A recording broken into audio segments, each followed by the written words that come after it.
Or just play like just play elevator music in the background. Oh, human music. 10 hour.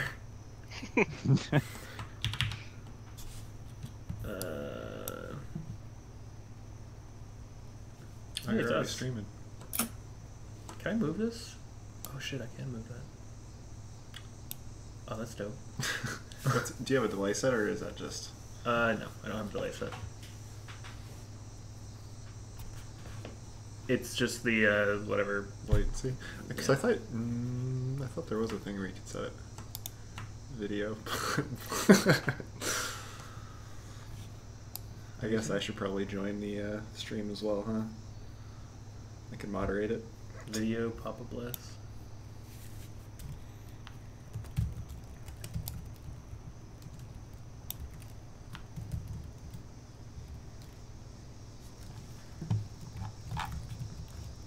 Alright, I'm gonna... Can someone, at Trustworthy and... Where do you want me to add them?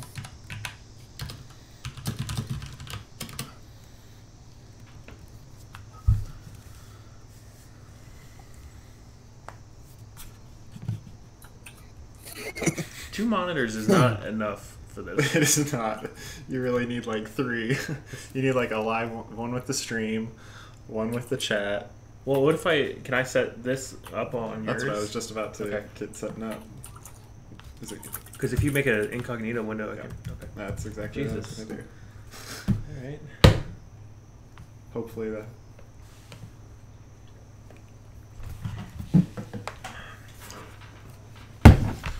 It's 2FA anyway, like, Yeah. what are you gonna do to me? Steal my phone? Famous last words.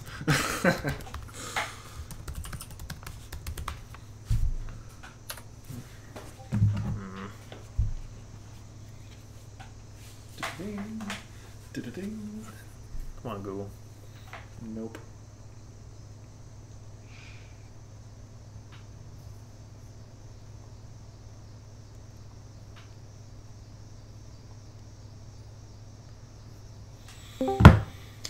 Oh, somebody else joined.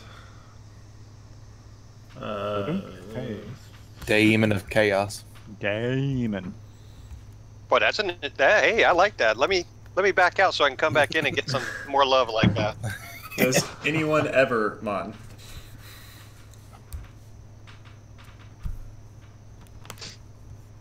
That's what we're going with. That's your shout out. 18 What- watching right now? Oh boy, that's a lot of people. Hopefully these people stick around. They're like, I thought this setup was supposed to be done already. There we go. You're not running like a window maximizer thing?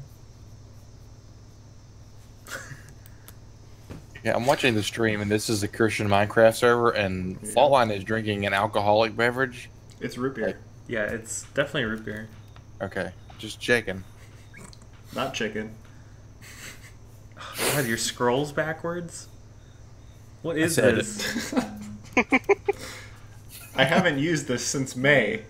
Yes, but you've owned it for over 4 years. 5 plus? Yeah, 6 plus? exactly. What is this? Now I really want to know. How about this Mac? Alright, So I so think I'll get this this. Oh, this Jesus. is the mid 2013 model. So Mid yeah, 2013? it's old, ancient. I have a 2010 that I still use every day. Yep. It's fucking terrible.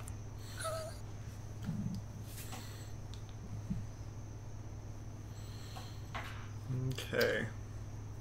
Oh, there's some delay there. All right. Yeah, there's a little bit of delay. Too I have bad. it on regular so that like the quality doesn't get messed up and stuff. No real time. You want to move down to one of the voices Live stream voice. with the call in?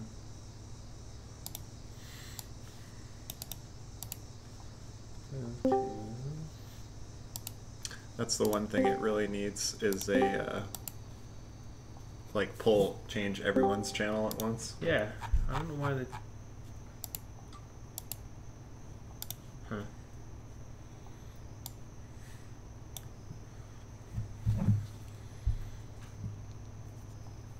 guess I need to turn this down nice and quiet. So when people call me, I can ignore them. Serious business. So what do you think? What setting do you think I should use for the camera? I'll show you in a second. Should I use? I'm on linear right now. I can do narrow, which I think is. Oh god, that's too close. That's where we're really sitting close. I think linear is fine. I don't. That's It's medium, and then like here's super wide. You see what? So what is linear? Is that just with it straightened? It's a software processing that Right. straightens it. Okay. Yeah, I think it that looks seems fine to me. Okay. All right. Howdy ho.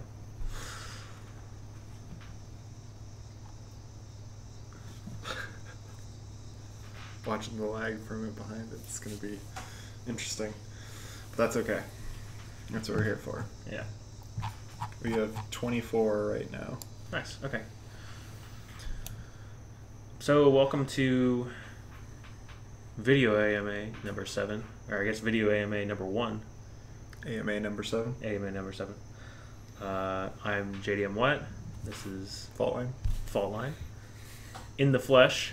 That's right. Traveled all the way here. Who else is here? We got a man bear. Alan Man. A wild Dwick appeared. What's a dwick? What the fuck is a Dwick?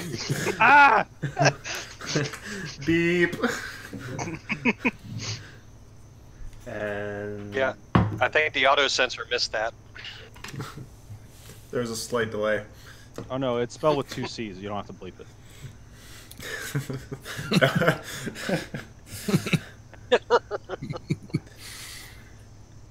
So, what's everybody got going on? Man Bear? Oh boy. Building a new gaming rig. And parts coming every day, but it should be mostly complete this weekend. So what'd you buy this week? Let's see. 240 mil all-in-one cooler for this 8086K CPU. Y'all bought me a motherboard for it for my birthday. It's going in a Corsair Spec Alpha. Nice Yeah. Tiffany blue Spec Alpha. Yes. The UFO case. Can we get a picture of that on stream? Yeah, People know what we're- I need a picture of that in live stream chat. Got the EVGA all-in-one cooler for a 1080 Ti today.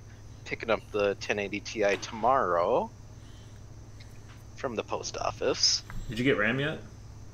Oh yeah, 2x8 gigabyte. G-Skill? Is it Ripjaw 5 is what you got? Yeah, that stuff. Nice. Okay. Cool. And G-Lit Extreme, of course. For everything. For everything. So it goes really good on those heat spreaders for your RAM, huh? Yes. Puts the G-lid on the skin. Alright, so Ordnance just joined. Say hi, Ordnance. Hey guys, what's up? What are you up to? Getting home from work, man. Got anything going on hardware-wise this week? I need to get my PoE switch to rack. What kind? It's that Brocade, the 48 port Brocade with the 8 SFP 10 gigs, and then the 4 40 gigs on the back. Is that one really loud? It's not too loud. That's what I was just going to ask, is what kind of power is that pulling? I haven't kilowatted it yet. The lights dim. It's all 48 ports It's power got up. 2 power supplies, and you do not have to run both of them. Wait, you're so telling me your Switch has 2 power supplies? It's 48 Yes. ports. 48 port So? PoE. My 24 port. Oh, it's PoE. Okay. Yeah. All right. Let's see what this. Yeah, that's a pretty case. That's a something. Pretty. Yeah. We'll use the word pretty. That's an acquired taste. I'll call it that. Indeed. I wouldn't want to taste it. Jesus.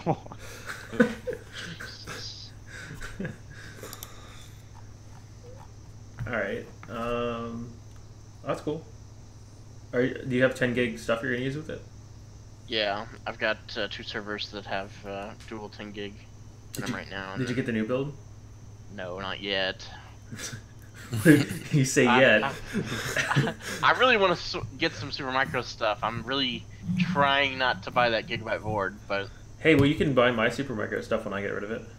what socket is it though? 2011. 2011. Yeah, I have an X9 DR3, not the DRI, Okay. and I have a single socket 2011 X9 SRA.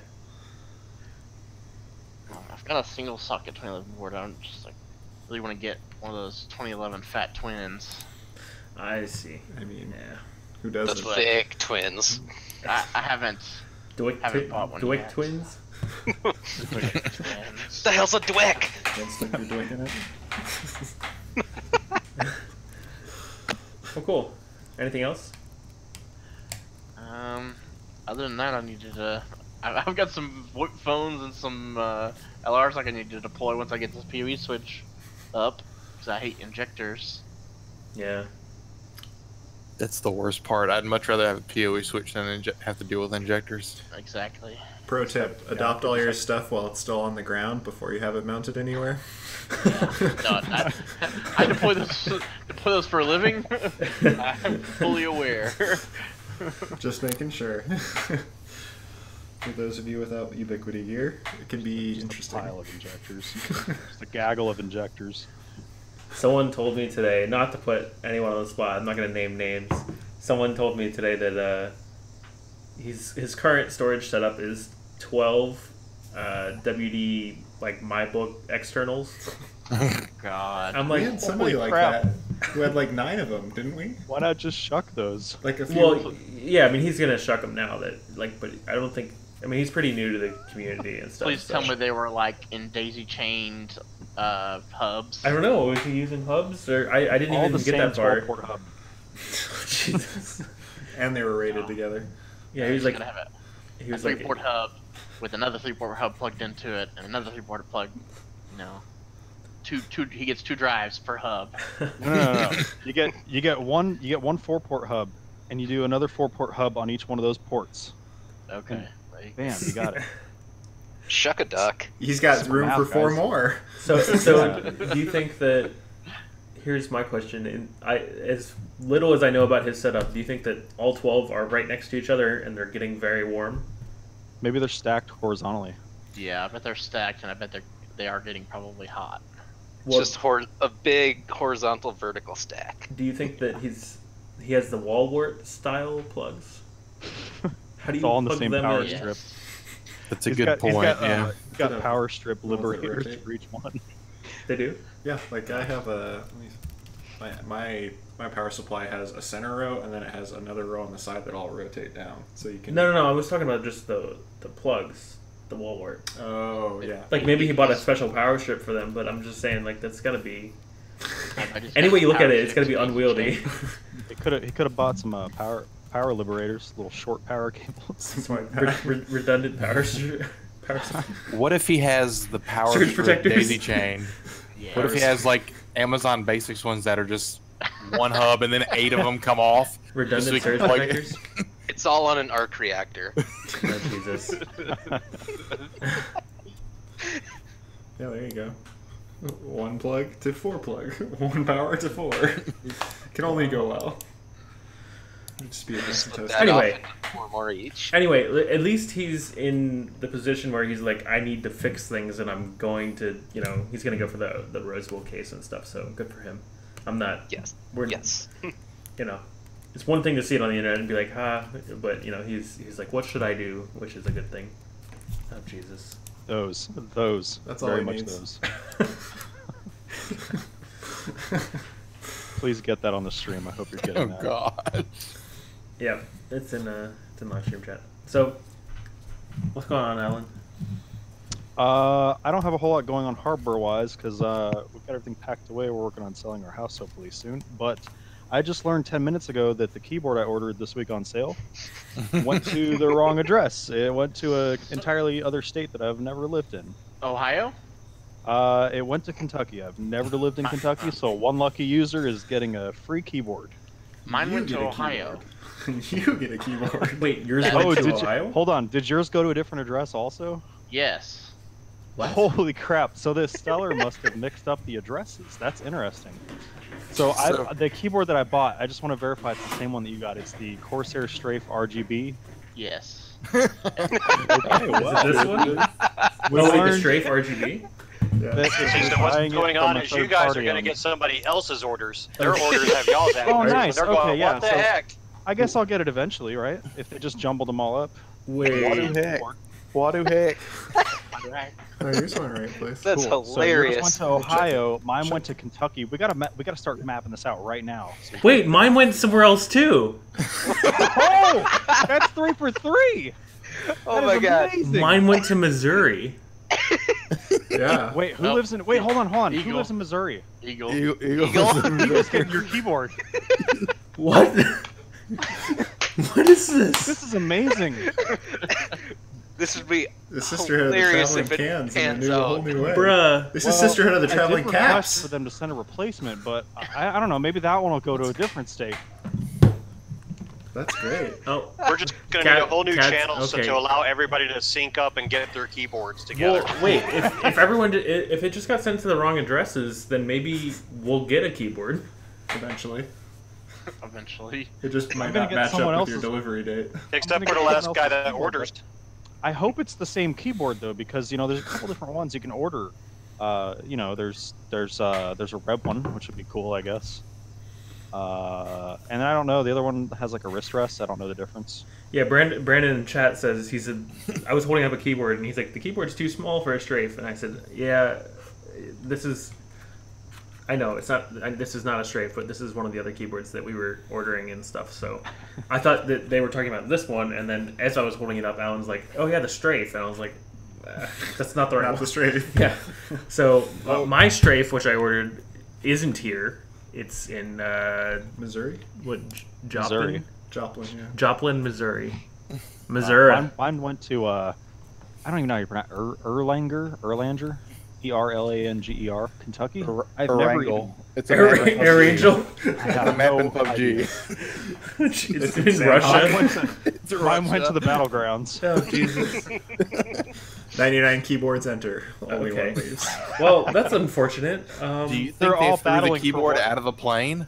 Or do you They're think all it made it battling to for one UPS? keyboard. That's the prize. That's the Oh, chicken God. dinner. Wait, so Alan, does it make you feel better or worse that everyone's keyboard order? I is feel messed better up? about it now that I know that everyone else's went to a different address, because that means I'll possibly get my keyboard.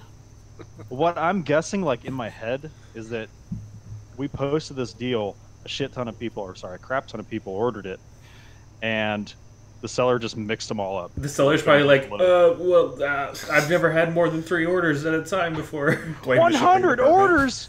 What do I do with all these? Is that the Pro S? Yeah, Just slap labels on all of them. this is a Master Keys, not Pro S. It's just Master Keys. Was it Pro S? The last one that was on sale? I think Doesn't so. that say on it? You have a video stream going somewhere, JDM? Yeah, the YouTube stream. It's almost like I have a YouTube channel.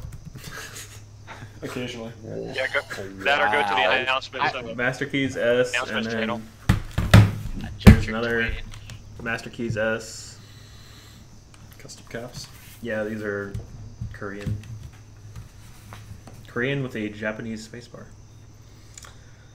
Interesting. But anyway, I have a. So you can type on both at the same time? You guys want to see my shitty fake strafe? Here's a strafe. Totally. It's totally a strafe. Watch. Even has RGB. Plug this in.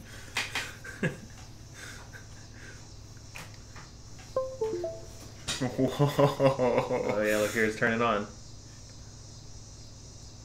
Look, That's something else. it might as well be a Corsair strafe, to be honest. You know, it's like does the same thing. That RGB. LA though. It's like 30 seconds. Why do you? Why is it? Yeah. Anyway. Throw it over there I was somewhere. gonna say, don't blame me. I'm just here for the ride. All right, so well that sucks because I was really looking forward to that keyword, but okay. Whoever, anonymous user in Joplin, enjoy the keyboard. What's going on, Dwell? I've been good this week. I haven't actually bought anything. You've been good? Yes. Cruising for a band. Cruising for a band. What? Didn't buy anything? That's not allowed. It's not the JDM way. Who taught you? We bought a coffee pot this week. You know. From Amazon? Yeah. Is it electronic? Could get them affiliate bucks. Oh gosh. Is it electronic? No. No, it's like a manual one. No, it doesn't count. It doesn't count then. Gosh. You have to. Is a stove involved? No. Old. Hey, look. No, I'll probably end up. I don't know if I should buy the Master Keys Pro S anymore. It seems like they're not getting to their destination. No, the Pro S is fine. I got my Pro S. Oh, it's the okay, yeah. It's the Strafe, which is I don't think it's on sale anymore. No, I don't It's that think so. super sketchy seller that sold us the Strafe. Oh, your stuff's Oh going to another god. state. Yeah, it's Yeah. strafed to a whole different state. Strafed. Strafe gate. It's that circle strafe. Swerved. Yeah. Yeah, I'm probably gonna end up buying the Master Keys with the graffiti wrist rest. That's probably what I'll buy in the next couple of days. Nice. That's a good setup. And then I have a Magic Force that I'll probably bring back to work. Hardware wise, no, I haven't bought anything. Gate. The Strafe conspiracy. The strafening. I mean, I got my air conditioner fixed today. That's hardware. That's dope. So your cooling solution has been optimized? Yeah. What's Pretty much, What's yeah. the TDP of your house? They clean the heat sink outside on the side of the house, so good to go. Nice. What's going on? I really don't have much. What's going on, man? For me, I'm buying everybody else's hardware. I think they're unloading it on me because I've got two of the anniversary builds coming from. Two? Yeah, he's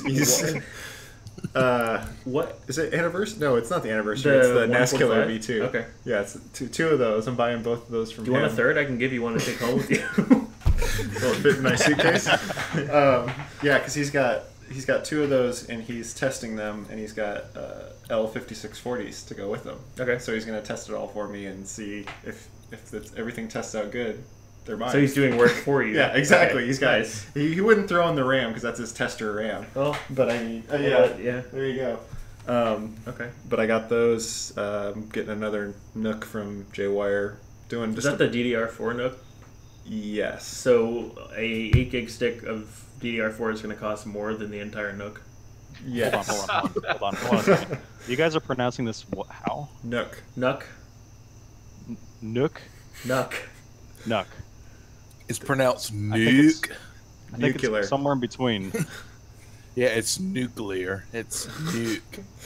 But yeah, so in addition to my desktop, the Supermicro 24 bay, and the NASKiller V2 that I already have, I have two more of the NASKiller V2s and another Nook, whatever, and possibly another build coming in the future.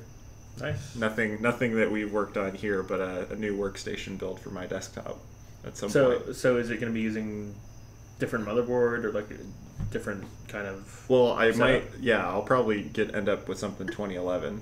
Okay. Because all my stuff right now, my desktop's a i5 4670K, so it's ancient, and everything else that I have is 1360. It's not ancient. It's just 4 cores. Right. No hyperthreading. It does have hyperthreading. Wait, 40. It's an i5. Yeah. It doesn't have hyperthreading. I thought it did. There Maybe are not. higher end i5s that have hyperthreading. The The 46 4670K does not. I can almost guarantee yeah. you. Consult the ARC.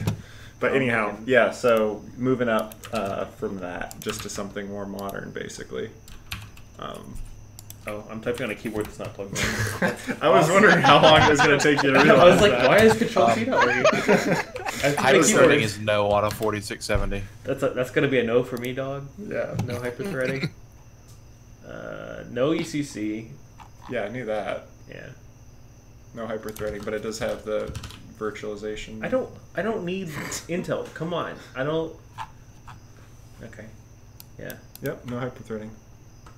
So. I need to sell my 4670. But yeah. So people on Hardware Swap will buy them up. Yeah. Like so quick. Basically, I'll probably end up getting something 2011 dual Xeon. Yeah. I mean. So I've got a 1060, so it's not like I need to upgrade that. I'm not going to the 2000 series anytime soon because that's as much as the rest of the systems. You could do something like that. Yeah. Because that's single 2011. Yeah. And that's kind of where I'm going with that. Is since I'll have all these other boxes already, I don't need any other supporting hardware. Right. Just yeah. And like single 2011, if you go for something that's like, what's in that box that I'm pointing to off screen? Can you grab it? It's not heavy. Here. It's like crash and burn. So in this, let's see. Yeah, in the say E5 2687W, and then Corsair H55 and GT 1030, and 16 gig of RAM. But you can do something like that, and you know. Yeah, and that's almost probably exactly something similar to what I'm going to build. It's just going to depend on, what's cost effective at the time and what I can get a good deal on, and go from there. Yeah. Cool. So I can reinstall PUBG and own all the noobs after they've moved on to the next game, of course. After everyone's playing, what is it, Island of Nine or something? Yeah, something like that. Yeah. Paragon, whatever it is, whatever the latest and greatest is. Can you pull up the? Yeah. Streaming it. So let's see. Not a whole lot going on for me. I got a new fancy mirrorless camera. This has been fun to play with. Got a couple keyboards. Got a janky Chinese RGB keyboard that I was showing on stream earlier. I'm probably going to do a review of this guy, and then I think I'm going to give it away, honestly. It's just, I mean, it's not a bad keyboard. It's MX compatible. It's got, like... What does it have in it, the switches? They're not Cherry MX Blues, but they use MX stems, and they are, like, tactile. Mm-hmm. So you can switch the keycaps with whatever you want. Just throw it at me, that's fine, too. And it's got multiple RGB modes. Is it maximum jank or just, like, a little jank? It's actually not jank at all. Like, I wouldn't even... I mean, it's nice. The only thing janky about it is the branding is like it says. What was that? What was that? That was maximum jank. That was some jankiness right there. Yeah, it says like ET robot on the plate right here, and then on the side it says. I don't know what it says. It says something right here. Solve that problem with Placidip. Dwell, is that you? Yeah. Your sound's messed up there, bud. You're fuzzing. Like it sounds like staticky. Do you mind unplugging it? Yeah. But yeah, got that. Did a headphone hangout with my buddy. I got a picture up on my Instagram with all 14 of my headphones and a couple of his. So that was pretty fun. Faultline and I were probably going to mess around with headphones a little bit later.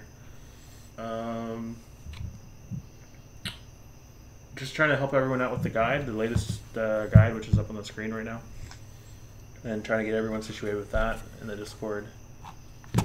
That's been fun. It's been a little bit more interesting than the last one. And seeing everybody work with the sellers and email the sellers and stuff, that's pretty cool. So, yeah, just enjoying that and trying to figure out if we have enough material for the next guide, and maybe we'll put it out a little early for the donators again. Other than that, that's pretty much all I've got going on. Got something in Discord here. Let's see what... Mass for the mass. Can we mention how awesome the Oof channel is? Oof. Yeah, that's AZ Mountain's personal meme channel, and it's just... He needs it because not all memes are memes. It's. I keep telling him that these aren't memes, and I don't know why he's now posting memes in there too. But yeah, yeah. So if you like memes and things that aren't memes enjoy that channel, I suppose. Someone want to take the first question? If you have the sheet open. They're saying that you're missing an A on your. Am I really? Right there. You on the front Who page. edited that? Oh God. Oh boy. Professionalism. They need to be fired. That's right. Okay, well, I will fix that off screen. Nope. Has to be done on the screen. Wait, it's okay. So, did the guide come out this Monday? Yeah. Yes. Yeah. So 4 So days. it's been since that long Yeah. that it's taken someone to.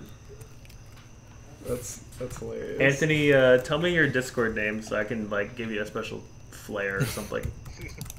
I'll give you a perception. Super editor tag. The grammar police. I'll give you a perception 100 tag. There you go.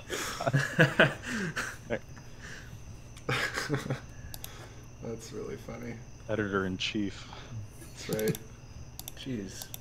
Yeah. Who comes up with this anyhow? Honestly. Wow. Okay. So you Let's should do a refresh and see. Hey. Never Look happened. at that. Never happened. All right. Look at that. Just a bus. It doesn't look like anything to me. That's right. Nothing to see here. Do you have the? Wait, no, I got it. What am I talking about? Time to start with some questions. Yeah. Let me see if I can.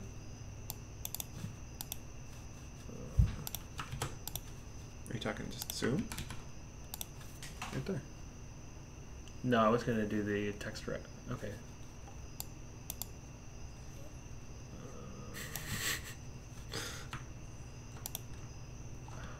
Screw you, Google Docs. Yeah, it just doesn't like you. Are you? All right, Manbear, you want to read the first question? Are you here? Yeah, I'm here. Okay. Okay. First question comes from some dude in Romania, actually. Living in the US is awesome, but for the people in Europe, etc., where the price of shipping breaks the deals, what would you recommend for us to find great deals or somehow cheaper shipping? Well, I think we addressed that a little bit with the latest build, and that really can only come from working with the sellers directly. And we did that with one seller, and that was the IT Mart / the server store. That's the same company, the same parent company. And I talked to him a little bit, and I was like, look, it's not as often that we have people from other countries, but if we do, like, what are the options? What can we do? And he's like, just have them contact us directly, and then we'll see if we can work something out as far as shipping prices. And the other thing that he did to aid in that was to create bundles. So you can, when you buy the motherboard, you can select processors and RAM and even hard drives, and then it all goes in one package, and then all that gets shipped out to you. And hopefully you can pick up like a power supply locally, a case locally, some things like that, which are a little bit more common. I think people have been having decent success with that, especially Canadians and a couple Europeans. Romania's can be rough, probably always. Yeah. And not to knock Romania, I have a couple Romanian friends, so it's just kind of unfortunate. Does anyone else have anything to add to that? And yeah, it's like people from like Europe and overseas and everything, they always ask, well, what about builds for over here? It's really hard for us in the US because we don't know the markets over there to search products and find you deals. So we can list parts for you, but beyond that, it's really hard for us just to like list, oh, here's a deal for you, because we just don't know the markets beyond just finding stuff in the US and shipping it to you. Well, and I think too, somebody mentioned this earlier, is that you can change eBay to be searching in the European markets. So you may or may not have luck finding parts, the exact parts that we're looking for. But if you go off of something like the CPU compendium, you'd be able to find the processor or something that you're working with and get a desired part and see if you can find that within that European market. that would eliminate a lot of the import and the VAT because it's already there. Right. For sure. And I got a question on Reddit today. A guy's like, shipping just really kills the deal for me. And if you want to look at it in the sense that you're paying $130 shipping or 130 euro shipping or whatever, and I get it, it's a lot of money to pay for shipping on something. I don't think it kills the deal, however, because if you look at that in relation to what's available to you otherwise, it's still going to be, in most cases, it's still going to be way better. And even a lot of the times way cheaper or like the same price.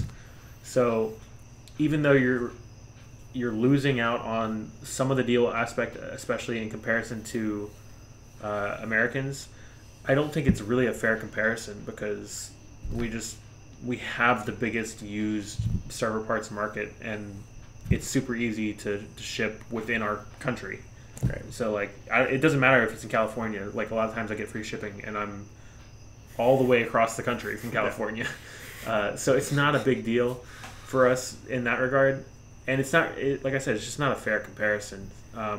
But if you're in Australia and you got to ship something, halfway across the world, and it's going to cost you, $150 to ship it, try to get as many things as you can through, like, what is it called when you do, like a drop shipper? Yeah, like a drop shipper. Yeah. Where basically they would receive your products. They can, depending on the shipper, will rebox it to as minimal packages as possible, Yep. so that it only comes across as one package, and then whether or not they declare and do other stuff is up to you and them. But it gives you Yeah. an option to save quite a bit on shipping.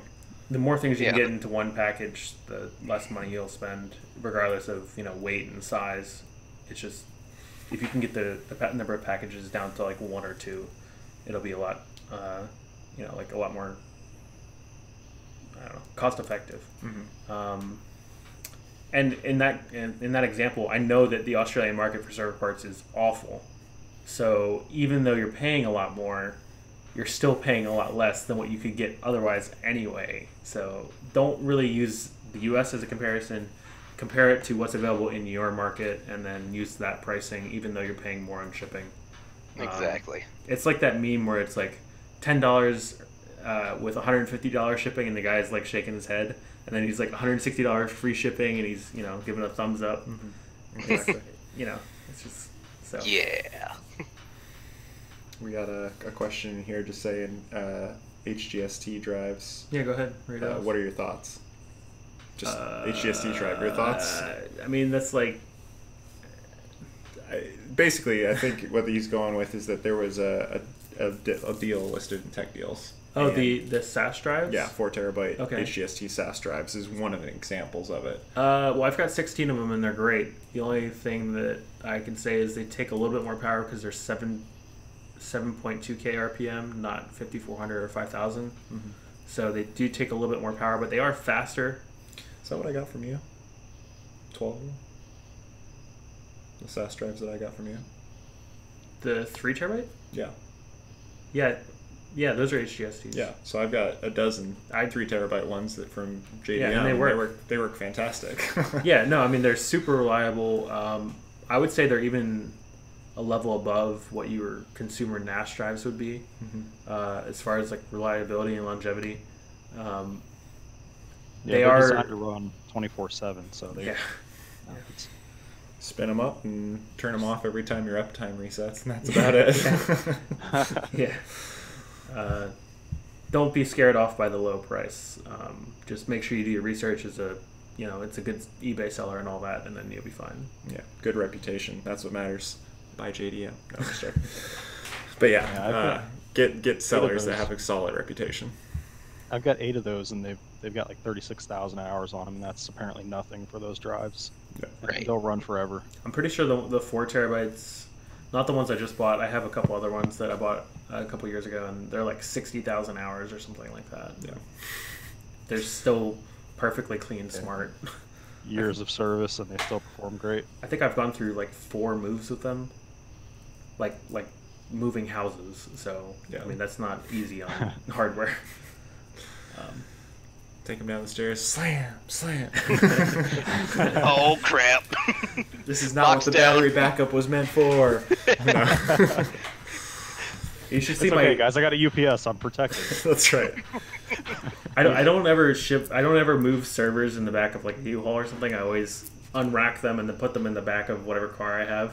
And like You the car is seatbelt them always in. just the car is always just dragging like the back part of the car. Just, as close to scraping as possible on the road. Got your gaming PC in the front seat, like buckled in. Yeah. That's the So way to do it. I think we're seeing some Oh, stuff in the geez. Discord Yeah, as well. let's see. This is why we need another screen to have all this. We need more stuff. screens. Yeah. If we had a 4K, that 70-inch 4K, Exactly. you You just have partition one. it off into different. There you go. That's all we need next time.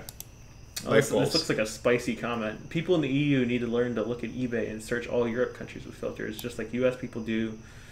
With US country of origin, less options, but easy prices, quicker delivery, and no hassle. And no hassle of will it make it there? Yeah. Best stock, UK. Best search is dual LGA 2011 or dual LGA 1366 for the motherboards. I got to do more searching on the UK and EU stuff. It's not the most fun thing to do, to be honest. So I don't ever really do it. But Well, and I think those three countries are listed because those can be centers of industry. You've got, London with all the data Yeah. centers and stuff with that, which is why you're going to have a huge turnout from the UK, Germany, and Italy. Yep. Same thing. You've got Berlin and Munich and Germany, and Italy has several things. I'm sure they've got all the fiber going through the Mediterranean. Yeah, and I think there's a lot from like the Nordic countries as well. So Like Norway, Finland, Sweden. Sweden, yeah. The other issue with EU is that they like to hold on to their hardware a lot more. Yes. And I think we talked about this last time, but Oh yeah, we did for sure. they don't recycle every 2 or 3 years or go off lease. They typically, from what I understand, they typically buy their hardware. They don't lease it, and that. And they run it till it's dead, basically. Yep. Yeah, I think Vertig one. He's in the EU. He was in the last AMA, and he was saying something about that. Yeah, I get that feeling a lot. That it's just they don't churn through the hardware the way we do. Yeah, and I think it's a cultural difference too, because they're more keen on not creating a lot of waste, which is it's a good thing, but it's from our perspective, like there's just so much surplus here that people are like they don't have enough warehouse space for it. These companies like Americans IT are Mart like, and- more performance. Oh. yeah, more performance. Don't care about the old stuff. Get rid of it. Sell it however you can. Is this It's worthless. 28? Is it not the 2018 or 2019 model? Time for a new server. A new server. Yeah, new setup. This data center can fit so many blades in it. This bad boy can fit so many Xeon Ds and Xeon Platinums. So many cores. That's right. What do we got? What's our next? I'll read the next question. I'll let someone answer it first. In your opinion, how long do you think it takes for enterprise equipment to make the transition to the consumer market? For instance, the current 145 build consisting of parts from nearly a decade ago. How do you think that will change in the future? Well, we just talked about this a little bit, but It's usually 3 or 4 years, right? 2, 3, 4 years.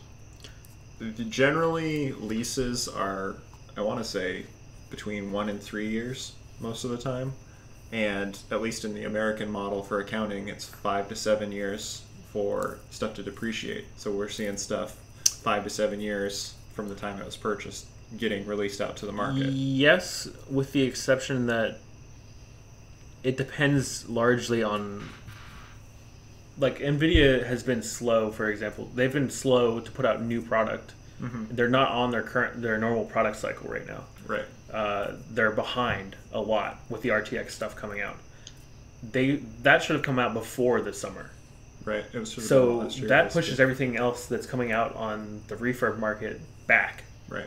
So that has an effect, and I don't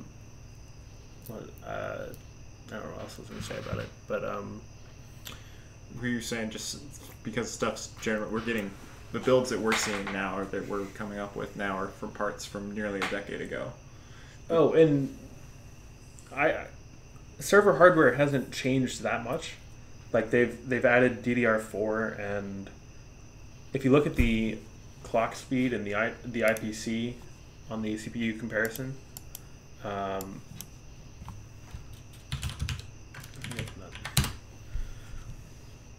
let's see, socket 1366 is around, okay, so this is just an estimated IPC rating. There's no official spec for IPC, so don't hold me to this, but it does pan out. So what I'm using to calculate IPC is the turbo frequency, wait, which is it? It's the single core pass mark divided by the turbo frequency. And 1366 is in the 0.4 range, and then 2600 V1 is in the 0.5 range, and V2 is also in the 0.5 range, maybe in like the 0.52 area. So there was a step up from that, but if you go to the V3 and V4, they're in the about 0.5 to 0.55 range, and there hasn't been a whole lot of significant improvements. So honestly, it really depends. We're getting to the point now where they're not going for frequency; they're just adding more cores and right. There's other improvements besides just straight up performance. It's like new feature sets, or like you said, more cores, better power efficiency. So that's why the refurb game right now is just have so many options. And if you look at even farther back to like the 5400 series, there was a huge IPC jump from 5400 to 5600, and now we're not seeing a whole lot of IPC improvement. And you can even look at the 6th gen i7 through the 7th gen and 8th gen. They're all the same IPC, like exactly the same, even though one's Coffee Lake, one's KB Lake, one's Sky Lake. Doesn't matter. They're all the same clock for clock, but as you can see, like the 8th gen stuff, they have 6-core i7s versus the quad-core i7s before. So there's other improvements, and we're kind of reaching the end of the constant improvement, like the easy stuff, the low-hanging fruit in the performance world. Yeah. So I think in the future things will start to get smaller and faster, and you'll get 1U servers that have 128 cores or whatever, because they don't put out as much heat. Right. But honestly, clock for clock, it probably won't be that much different. Does anyone else have anything to add? Just another thing, like enterprise hardware, like the Xeons and stuff. Intel's usually ahead of the consumer market with those, so even though they're a decade old, the performance that you can get out of them is a lot of times better than a newer consumer processor. Yeah. If you look at the consumer 1366 chips, the top end was an i7 with quad core, it was quad core 8 thread. And if you look at the Xeon 1366 chips, the top end was a 6-core 12 thread. So a lot of people were like, I mean, at the time when they were brand new, the Xeon was way more expensive. Yeah. I mean, it was like, for sure. It was like $2,000 plus. And yeah, the MSRP. If you want to get a laugh, go take a look at the MSRP on some of these chips that we're buying. Like just do the E5620. It's $4 chip God. now. What's the MSRP on that? Okay, I'll look at that. Intel Arc. I think it was like 750 or 1,000. I think it's like 1,000. Pretty close. And the core count also. The E5620 really still was. can't Go ahead. buy something that's like a 6-core that's mainstream now, whereas the used Xeons, you can get a 6-core all day long. You can get an 8-core. Yeah, the mainstream 10-core. 6-core stuff just came out, and that was the 8th gen And it's i7, and it's really expensive. Yeah, it's like near $400. It was like $370 or something like that.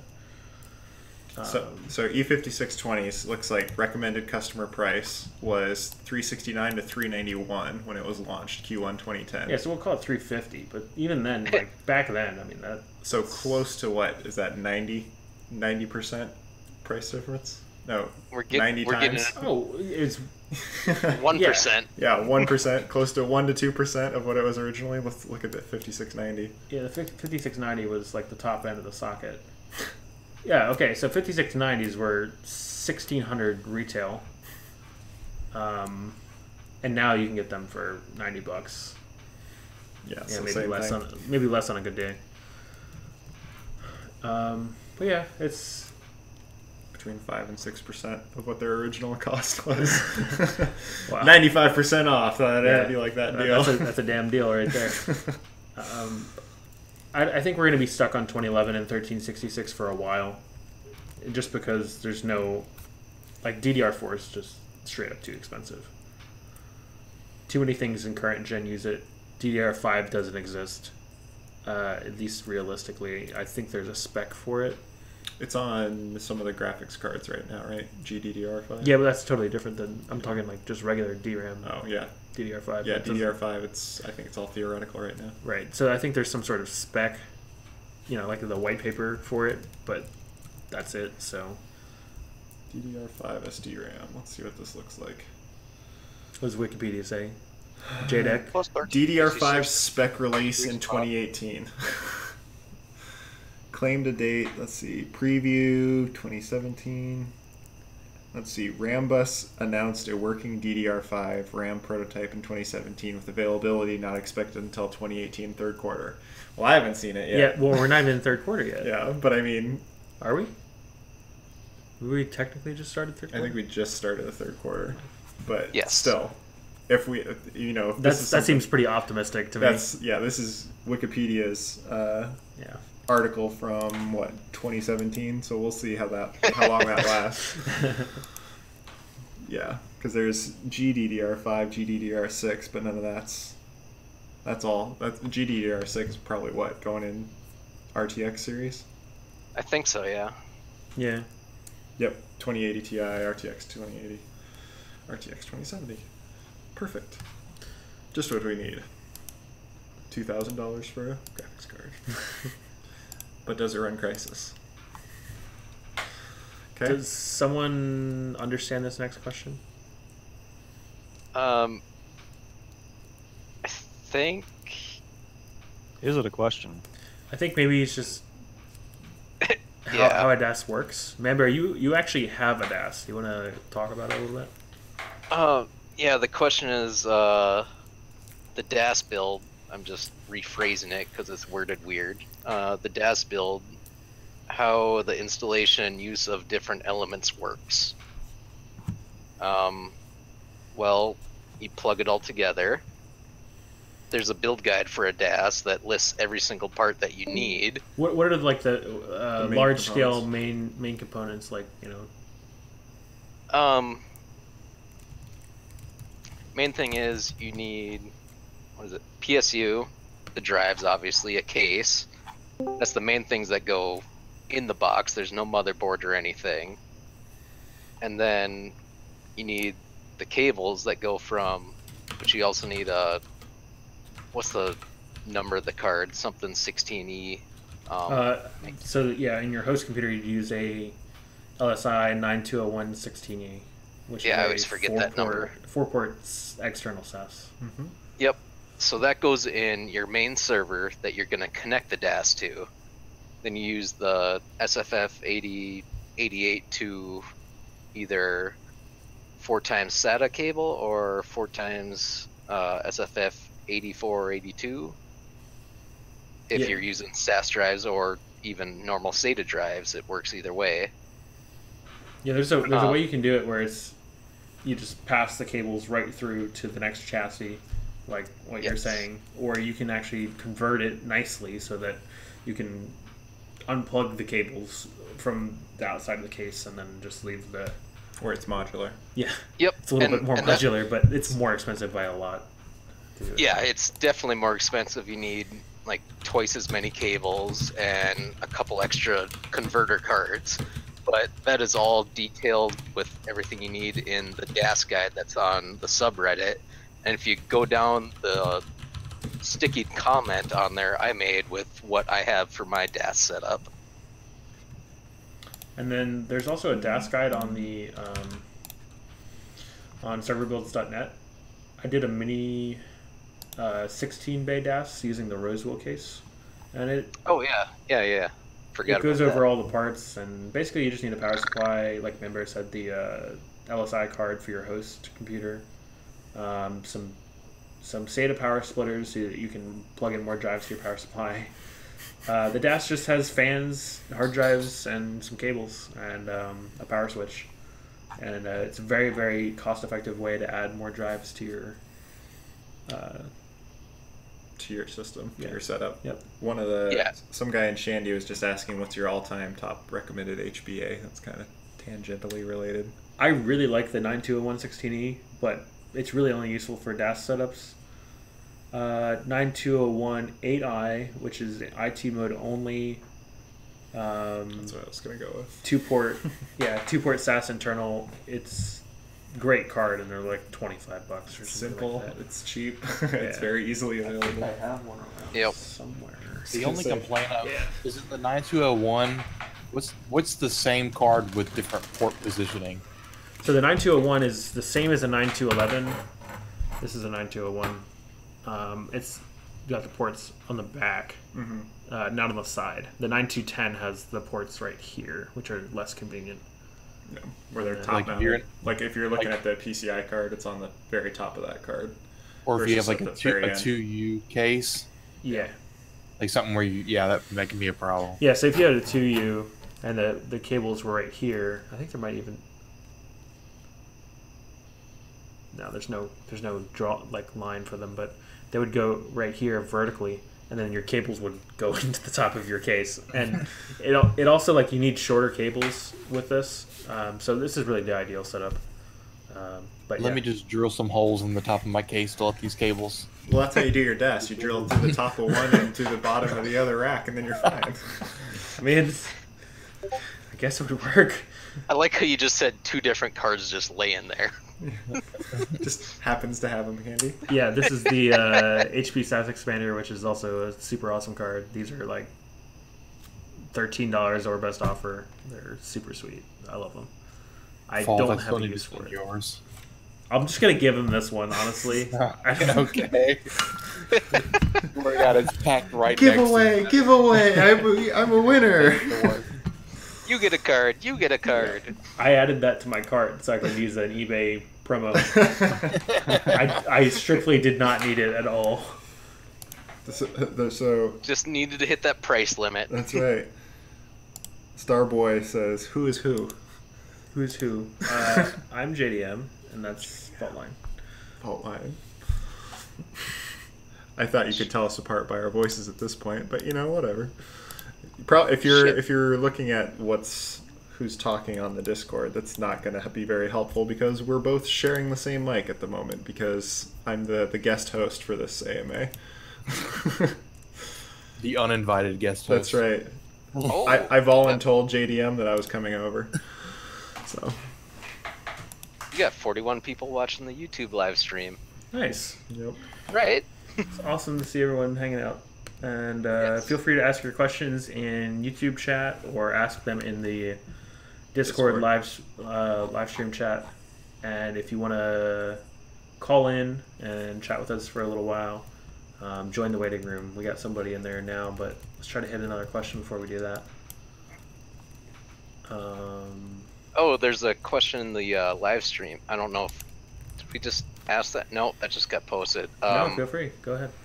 Expansion using DAS to an existing NAS versus creating a second NAS and having a second array. Depends on how many drives you. Well, I'm gonna need you to fix that, bro. That's What is it doing? I don't know. It sounds like You're roboting and Interference. Hey, you need to take your phone away from the mic or something. it sounds like your mic is like half plugged in. You got like that 50 hertz hum or whatever. Yeah. Somebody they're saying, "Who's the third person that keeps peeking in the door?" Slenderman. It's me. Yeah. No, running in and out. There's a cat running in and out of the room to answer your question. but you just run that way. So Yeah. on the As far as we know, it's just the two of us. the DAS NAS question, drive number is a big deal, but power consumption. Right. Yeah, hard drives plugged into a power supply essentially take no power, no appreciable power. I mean, it's like Once what, they're started 5 watts of drive or something. Yeah, something like that. The most power hungry ones we've seen are like what, 11 watts max. Yeah. That's if they're going full tilt. Yeah. Well, I think this question is probably coming from an unraid perspective. Yep. Because if you're using FreeNAS or if you're using Exponology or something else, you can create a second array without, like, I have 4 arrays in my FreeNAS. There's no drive number limitations realistically. I think it's like 1,800 drives you can have connected or something. Only. But Yeah. it's still running just off one main motherboard, though, right? Correct. It's running in one instance. Like, whereas Unraid, you're limited to one array and up to 30 drives in that one array. So, with Unraid, you could, if you, I'm gonna make more assumptions. If you're using a Roseville case, that's 15 drives. Mm-hmm. If you want to add a DAS, that's another 15 drives. That's gonna hit you right in that 30 drive limit for Unraid. So you could do, You can have extra unassigned devices beyond that. right. Yes, so it's 30 devices in one data protected volume or parity protected. Including the 2 parities. So Correct. Yeah, Correct. so it'd be 28 So it's plus 2. 28 2 plus parity. 2, and then you can have, I think it's up to 30 cache devices as well. I think it's 24. Let It's me either check 24 or It's- 30. It's 20. Yeah, it's. But okay, It's so 24. But if that's it's 20 irrelevant. if it's a cache drive, that means it's going to be an SSD, which you can just throw in the DAS, or you can just, they could be free in the case. Like, there's no moving parts in an SSD, so it doesn't matter. They can just chill in there somewhere. Yep, 24 devices. Same with in cache unassigned pool. devices. You're probably not going to use a hard drive for an unassigned device. You might. But I don't think you can use RAID with unassigned devices, right? So he's clarifying his question. So he means more methodology, because if you segment your data sets, you have to divide up your data as well.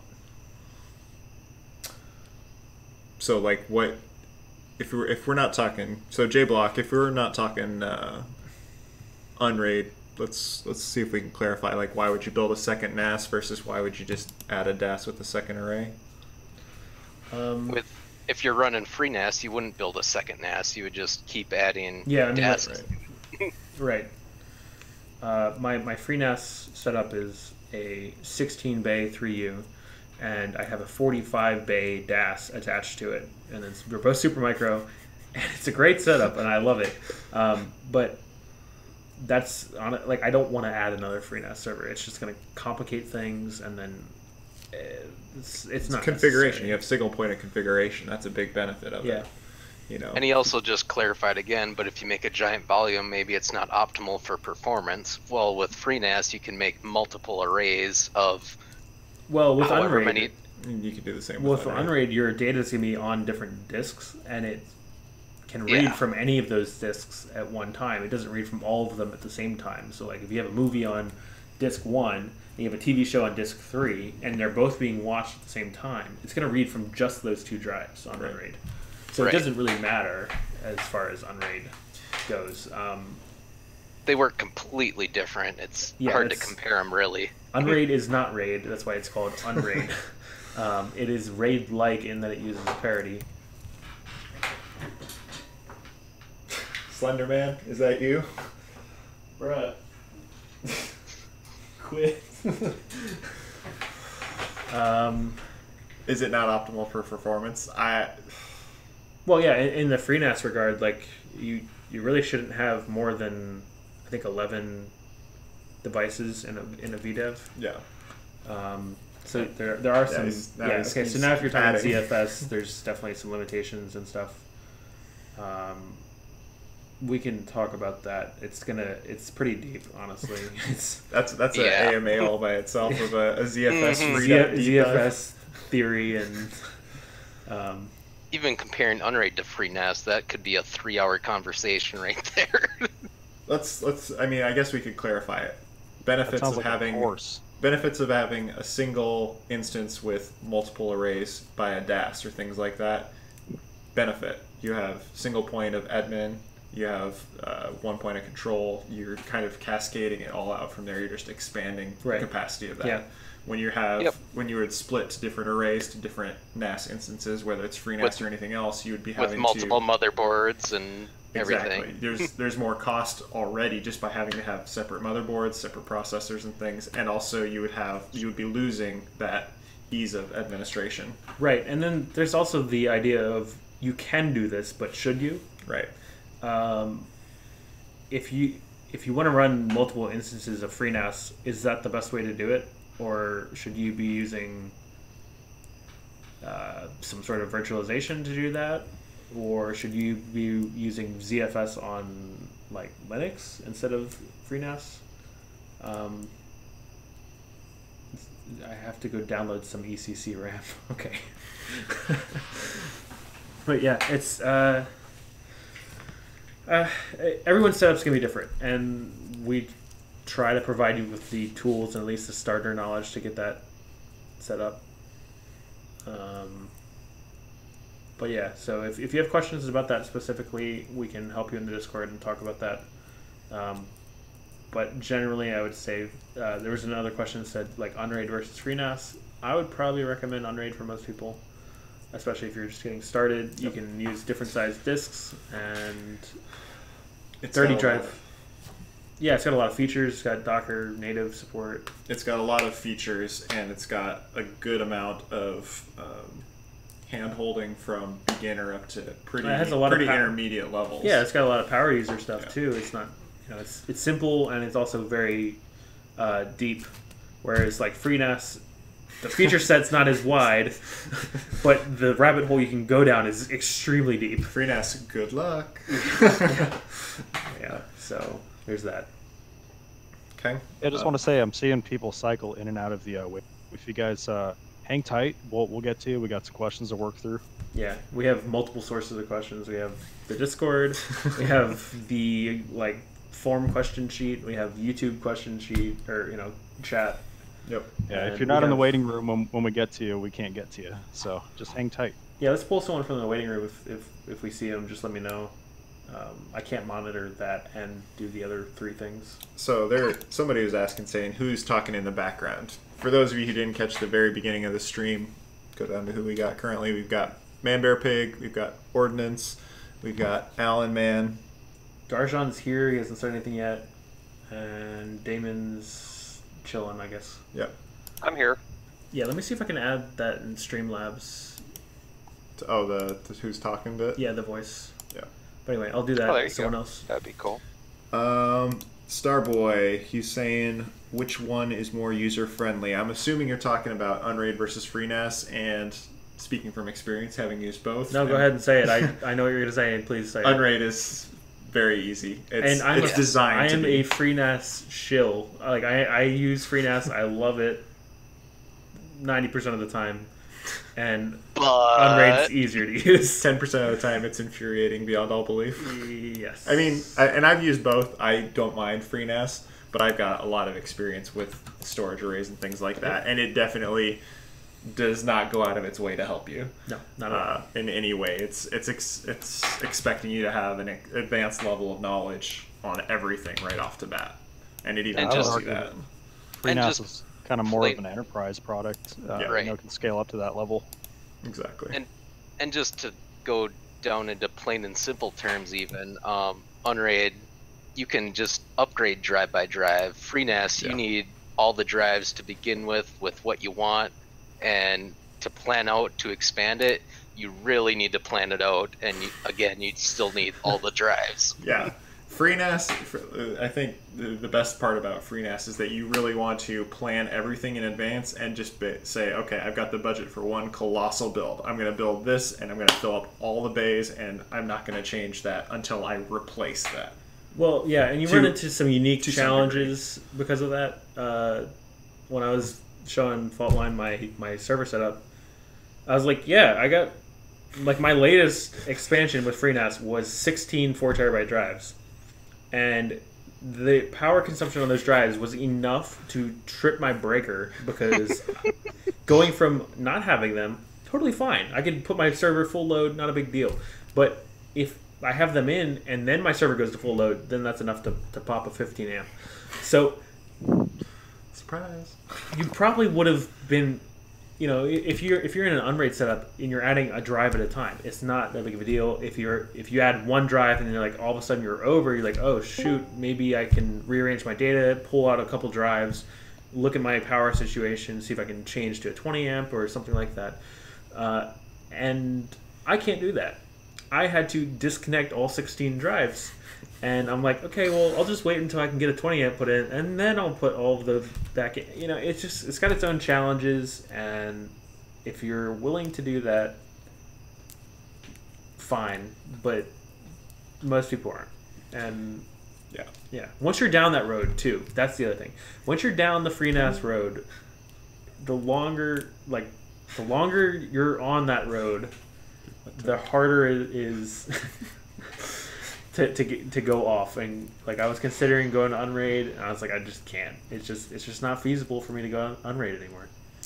Yeah, he's too far invested at this point. So no, I started out with, what was it, 8 drives in FreeNAS, and I used that for a little while, and then I decided that I wanted the flexibility of being able to expand more along the lines of a couple of drives at a time. And I was also in the process of centralizing all my storage from multiple other appliances. So it was just better for me to start up an array with 12 drives, and then as I was clearing off drives, I could just throw them into my case. I have the 24 port, or the 24 bay super micro case. So it was very easy to just, transfer everything off, put it in Unraid, plug in a new drive, assign the drive, and my array just keeps expanding every time I did that. Yeah, and I think Eagle went for the same thing. He was like, man, FreeNAS is awesome. I love the granularity. I love the features. The performance is fantastic. Not that Unraid's performance is bad. It's not. It's just different. And then I was going through this whole thing, and I kept talking to him about it, and I was like, dude, you need to switch. You need to get. And then he switched, and he's very happy now, and he has no complaints. So, just weigh your options. And yeah, there is a little bit of lag between the live stream chat and the YouTube, and that's because I didn't put it on low latency. I have it on regular so that the quality is better. Stream snipes. Yeah, no stream sniping me in Discord chat, please. You'll have 40. Slender Man will be out of here 40 seconds before anybody will ever know. Slaps the monitor. This bad boy can fit so many pixels. That's right. Next question. Yeah, I was gonna say, let's get the next question up the spreadsheet. All right. Passmark numbers in comparison to consumer hardware versus dual CPU enterprise equipment. Is there a passmark number for transcodes that is more accurate for the builds you advise? Regular consumer gear is 1.5 to 2K per transcode stream, 1080p I might advise. So with a dual would be 1K per? I think it's closer to 1K for 1080. I think it's closer in general. I think the Plex numbers are a little off because they don't take into account that it's only going to buffer for 90 seconds by default, I think, or something like that, 120 seconds. Yeah. And then it's going to back off, and it's going to work on another stream. They're kind of staggered, so really, they do a little bit better. It's so stupid. Really, the only way you can measure this is to have it buffer for 3 minutes and then run a passmark test and see what your passmark score is while you're transcoding something. And I'm just going to say it, that's such a bullshit way to do a test. And I think that the Plex guidelines, as far as I know, and I have some sort of insight into this, that I think the testing that they were doing were, the hardware they used were i5s, i3s, and whatever the Celerons and Atom stuff was. They didn't go higher than 6K or 8K passmark. And they probably threw out a high number just to make it easier for people. Just this is what I need for consumer really stuff. Conservative. Well, right. Yeah, and what I would say too is that that back, how old is Unraid now? Many years old. It's on version 6.5.3 or whatever. But that could have been, or Plex rather. Plex is pretty old. Yeah, yeah. it's So been a while. the amount of instructions per clock has changed. You know, you can't do a straight frequency comparison. Well, Passmark is a single thread over however many cores you've got. So it's still it breaks down after a certain point. Yeah, and like you can see because of the dual CPU numbers. Yeah. Like if I don't know, I think single. Jeez, I gotta pull up the sheet. Yep. Yeah, it seems like the dual CPU numbers aren't as accurate as they should be anyways with Passmark. I don't know if that's a calculation error or if that's Like- just kind of how it is. Like I've always told people in the Discord, when you get into dual Xeon CPUs, the passmark you need for transcoding gets really wonky, and that's a technical term. At a technical level, it gets wonky. Yeah, so for example, In a good way, though. dual X5690 are 9K passmark, single multi-core. Figured out. Yeah, I'm trying. Single X5690 is about 9K, and then dual X5690 are about 14K. That's 4K passmark that's just gone into the ether. It's just where it should be 18K. That's just where based to on go? that one CPU test, though. Right. So, but if you look at Cinebench numbers, the difference between single CPU and dual CPU is much closer to 2x in Cinebench. Right. I think Passmark is just not dual CPU optimized, honestly. And No. Plex actually is. When you're running a lot of transcodes, it'll use all your CPU. I mean, I've hit 95% usage before. It's not a big deal. Yeah. When you had your E5 2650s Yeah. dual, you could hit like what 15 transcodes at once, no problem. Yeah, and it was at what, And- 90%, 98% usage? Yeah, Because and those of, are just Fixit? 15K passmark a pair. Yeah. No, Fixit was testing out your 2667s. Oh, that's right. Yeah. How many tabs do you have open? I don't know. Yeah. What was it like? I don't know, 19. Over. As you're at like 15 or 70 degrees Celsius. Yeah. Oh fuck! Stop it! Stop it! Um, I think he had like 19 though going. Yeah. Full 1080p transcodes.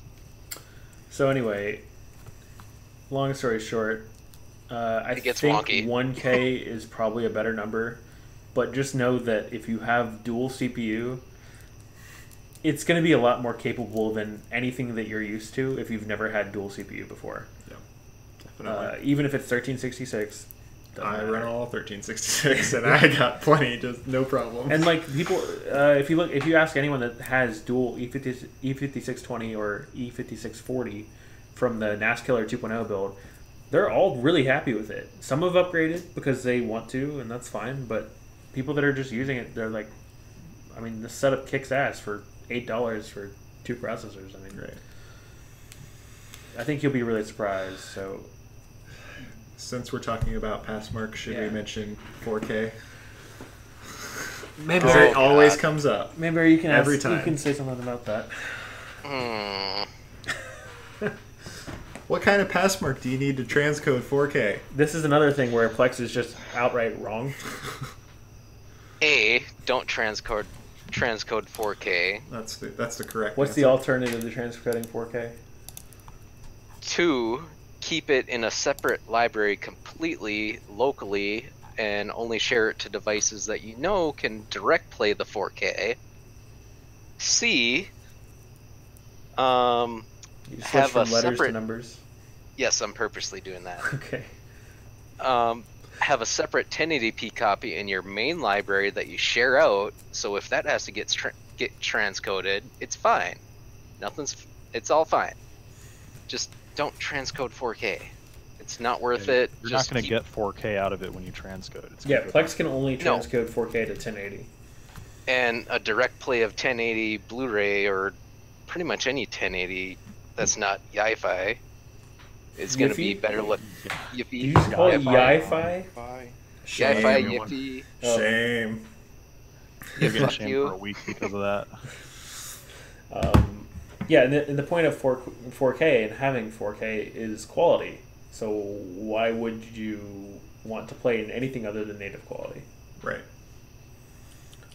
Plex It's recommends 10K passmark for 4K transcoding, which is That's also bullshit. yeah, it's not true. Takes more. It definitely takes more for the most part, and then yeah, it's just I think that's just some number. They're like 10K sounds like a lot, and it sounds like more than anyone has. So we'll just 10K. Seems legit. Yeah. It's just 10K. overall easier to keep a separate 4K library for yourself. Yeah. It makes it easier to administrate. It makes it easier to keep separate so that people who are streaming it over the internet on their cell phone are not trying to transcode 4K for a cell phone that's... Yeah, that's another thing. Bandwidth comes into play. If you don't have at least like 100 meg upload, you're not going to be able to direct play out to somebody. Yeah.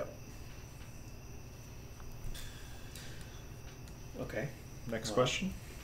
Or next chunk here? I guess I got one out of here. I got 2 questions in a row. I've got I have a personal question. I have an i5 4690K running Windows 10. How do I get the most out of it?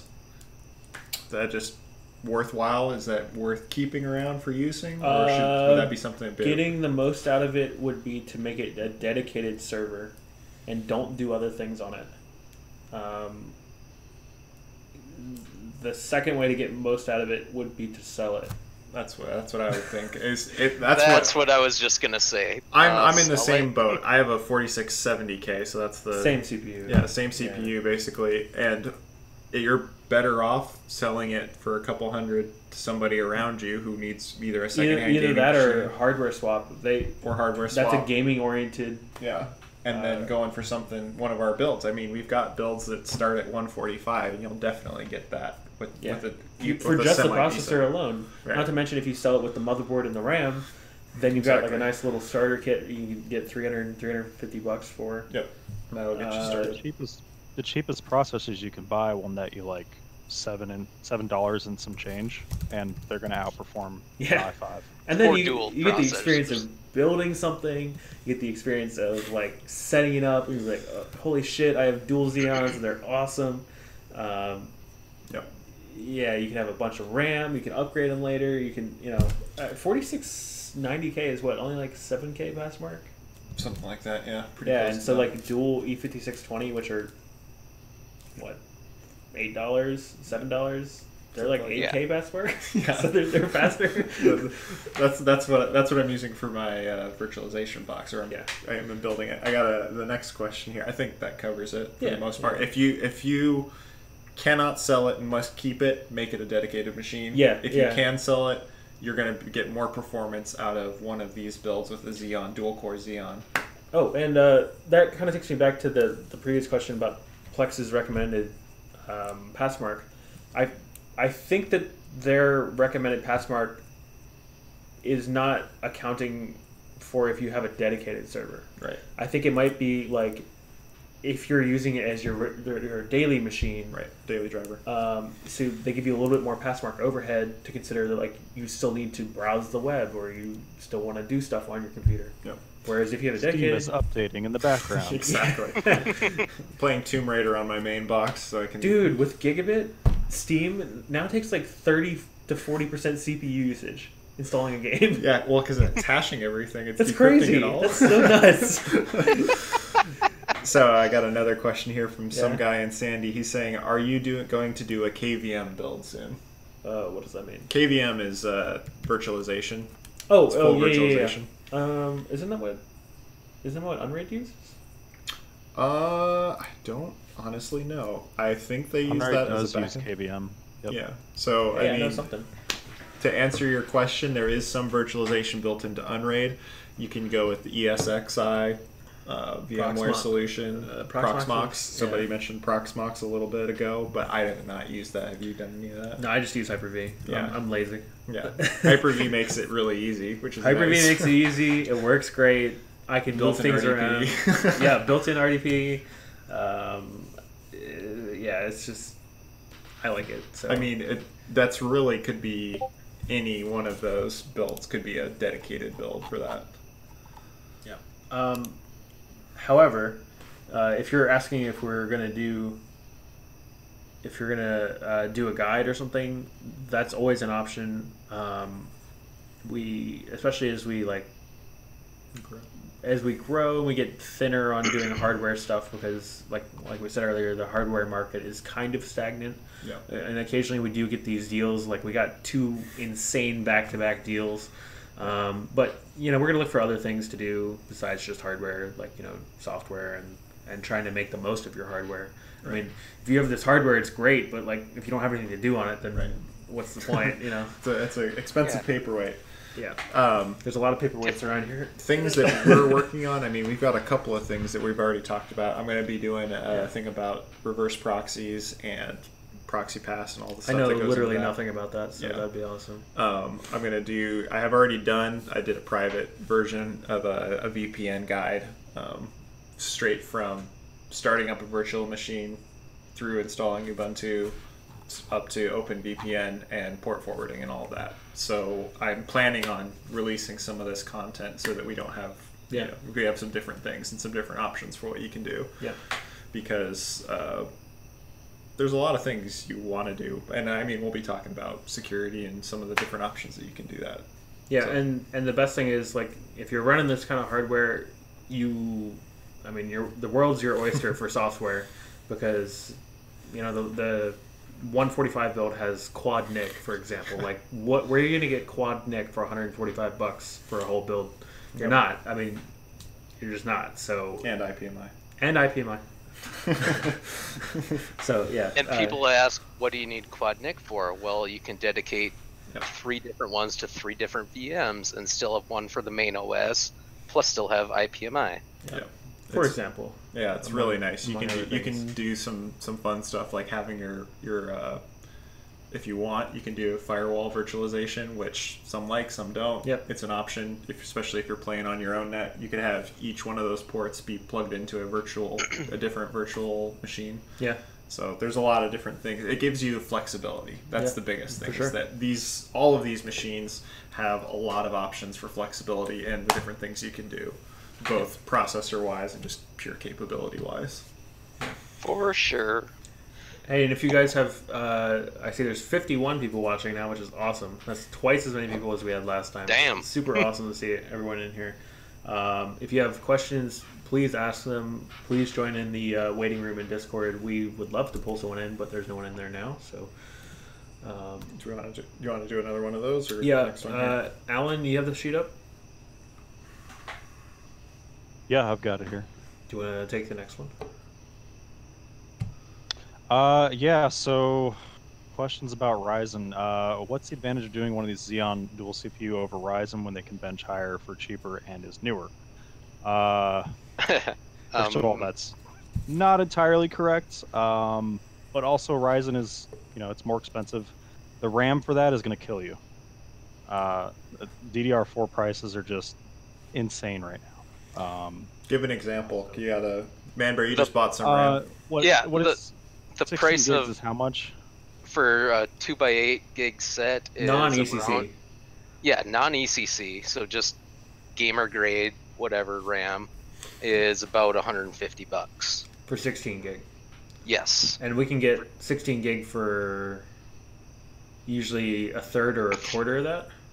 30 $40 per. I mean, 4 gig sticks are like $4 a stick. 5 gig, like $20 maybe. Like worst case scenario, it's like a quarter or a third of the price. Yeah. Yeah, for 8 gig sticks, 2 8 gigs are $20 a piece. Here's the thing, like Faultline was saying, if you're gonna be doing all these things like Proxmox or any sort of virtualization, ESXi, you're gonna want a lot of RAM, right? Yep.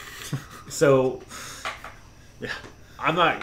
Look, this is not a good example. I have 192 gig of RAM in my server. There's no way in hell I could afford that if it was DDR4. That would be the price of a used car. 192. You said how much was your 16 gigs? Well, I paid like 150. 144, but it's usually like 150-ish for 2x8. So 12. That's your setup. 192 gigs is 12 16 gig. No. Mine are 8 gig sticks. Okay. So it's 24 8 gig sticks. So 24 8 gig sticks. At $75 a piece. That would be $1,800 just Yeah. in RAM. just the RAM alone is one of the reasons. And then the other part of the question where it says, they bench higher, we built a system that's better than the first generation Threadripper for just the price of the processor. We built the whole system. So that's just false. That's entirely not true. Yeah. Yeah. And it had more cores. It had It's way fake more news. cores. And I know that Threadripper 2 is out, but it's still pretty Well, much it's even the more same. expensive. It's The more processors expensive, are so- more expensive. Like, yeah, that's just here's the flat thing. out not true. We do straight up shit on Threadripper sometimes, and like, and Ryzen too. Like we we make fun of it and like, it's Ryzen, whatever. That said, realistically, thank you. Sorry. Realistically, they're not bad processors. They're not bad. There's nothing wrong with them. What's wrong with them is they're not compatible with the idea of using refurb stuff, getting started on a home lab, doing things within a certain budget. It's just not possible for a lot of people. And just using lots of RAM. The RAM is just killer. Like you guys were saying, you can't get nearly as much RAM as you can with a used. Well, the Xeon other setup. issue is if you look at the Threadripper boards, they have what, 8 DIMMs. So how Usually, are you gonna get 128 or 256 gig? You're gonna need 16 or 32 gig sticks, which are even more expensive because they're more dense Yep. than 8 gig. Yeah. So like, I've got 24 DIMMs. I can use 8 gig sticks all day. Doesn't matter. If I want to upgrade to 16, yeah, it's gonna be more expensive. It would be 15 a stick or 50 a stick. Yep. But even then, 24 times, what is that? $1,200? 1,200. Okay. So how much is the capacity? That's a 256 gig. Yeah, double. If you did 24 16 gig sticks, it would be 384 gigs. Oh, shit. 24, 16. Oh, Bad math. yeah, that's awful math. Oh yeah, because I have 192, not Yeah. 120. Right. Yeah. You Okay. only get 8 DIMMs if you're using Threadripper. The standard Ryzen, I think most of them only have 4 DIMMs, right? Someone find me the price on a 32 gig stick of DDR4 ECC. God. 16 gigs, 2 8s, ECC is $910 according to some guy in Sandy. Oh boy. Yeah. And That's a whole system. That's a We could whole build a whole system. system for that, and it'd be a badass system. Like it would That's be like awesome. mine right now is probably 900-ish in right now, and it's two X5670s. I've got 64 gigs of RAM, 56 terabytes. Not to mention the chassis. Drives, a 24 bay chassis, Right. what is it, like a 1200 watt super quiet? It's the super Oh, quiet. you went for the super Of quiet? course, yeah. Okay. It's sitting next to me. Yeah, like, so you spent 120 on that. yeah. I mean, I've got. look, if you have money to spend, feel free to spend it. No one's gonna really bother you about it. We might joke about it, but honestly, it's your money. You can do whatever you want. However, if you're just getting into servers, why you don't? Do you need want to do buy a everything. brand new car, or do you want to buy a used car that it's a few years behind and works just as well? Well, no. A better analogy is: do you want to buy a, let's say a brand new car that needs work, which is doesn't gonna be come with really all the expensive. features. It's gonna be really expensive to fix a. Say you got a brand new Porsche Cayman, and the suspension's a little messed up. The engine needs a little bit of work because the last owner didn't take care of it, or something like that. It's gonna be really expensive to fix that car. But you want to learn how to work on cars. So why would you start on a brand new Porsche Cayman when you can start on Ford not- Focus. Honda Civic, a '99 Yeah, Civic. but even that's not a proper analogy because like Right. that's saying that I'm talking like a sports car from like the '90s. Like it's still not slow. It's not a bad car, Yep. but parts are gonna be cheaper. It's gonna be Right. easier to work on. People. Oh, that's the other thing that we never talk about, and I don't know why we haven't talked about it, but hardware like software support is like rock solid for the Yeah. stuff that we use. You plug it in and it works. Yeah, so there's all these things about like people trying to get Linux support on Threadripper and does everything work?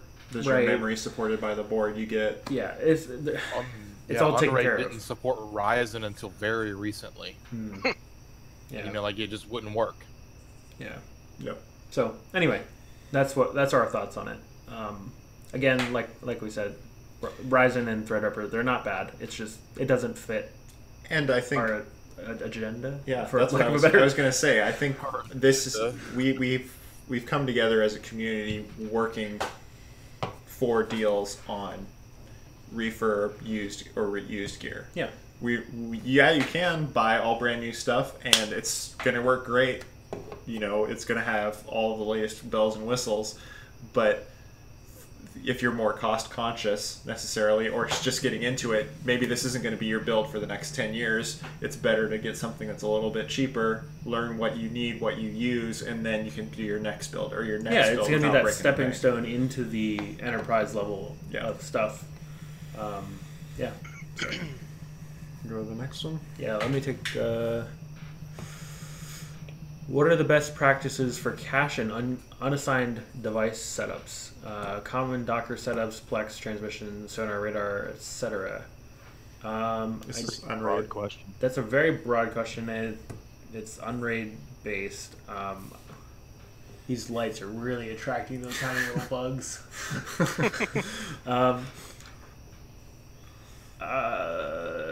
Most people would need a cache for unraid, straight up.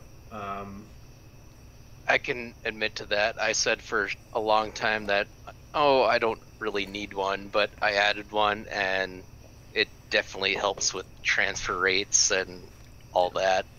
So and I won't go back. yeah, I was going to say this is a fairly unraid specific question, I believe, 'cause especially since they're mentioning the unassigned devices. So the way unraid works is you build an array and you get either one or two parity devices to protect the data in that array, which is you great. can add at any time. Which you can add at any time. The problem with that is that the perceived performance of unraid is slower because the way when you're transferring files into it, it starts writing that file to the disk with parity. So it's calculating that parity on the fly, which can slow it down because it's calculating that. Just the write performance, not the read. Right, just write performance. Read performance is unaffected.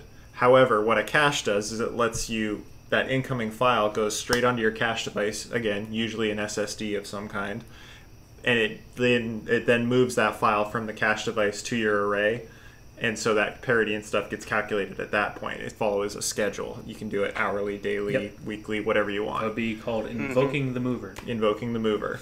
So But the benefit but even of when that it's is on the that cache drive, it's still readable by the array. So I would I like thought to just that- interject very quickly.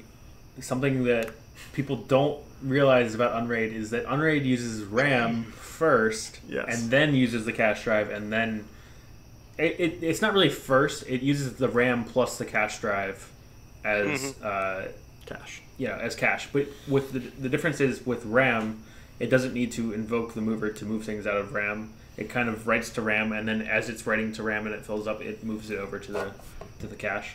But yeah, so adding RAM to Unraid actually does help quite a bit. It's extremely helpful. Yeah. But the thing is that if your cache fills up, it can cause an issue. Your transfers will stop, basically, because... Or if you transfer a file larger than your cache. Yes, exactly. AZ literally just had this problem, I think, the other night. AZ also does not have a very common setup. He is on the very high end of what most people are doing with their Unraid box. Yes. So Yeah, but he literally filled up his cache drive and it broke everything. What size is his cache drive? Do you know? It's like 1 terabyte. 1 terabyte. I'm pretty sure they're RAID 1 terabyte. Right. Something like he's that. got he's got dual 1 terabytes for media ingestion. Anyhow, if you are running into an issue where you're seeing your cache fill up, you should be setting it to run more frequently. Right. That's But would you say that most people put their Dockers and stuff on the cache drive? generally 100%. Yeah. I would say that's It's- no brainer at that point. You can can. You can do that, or you can but- put it on unassigned drive, right? you can. I would prefer to put it on unassigned because if you need to redo your cache, it needs to format the entire cache pool if you do any changes to that. Yeah.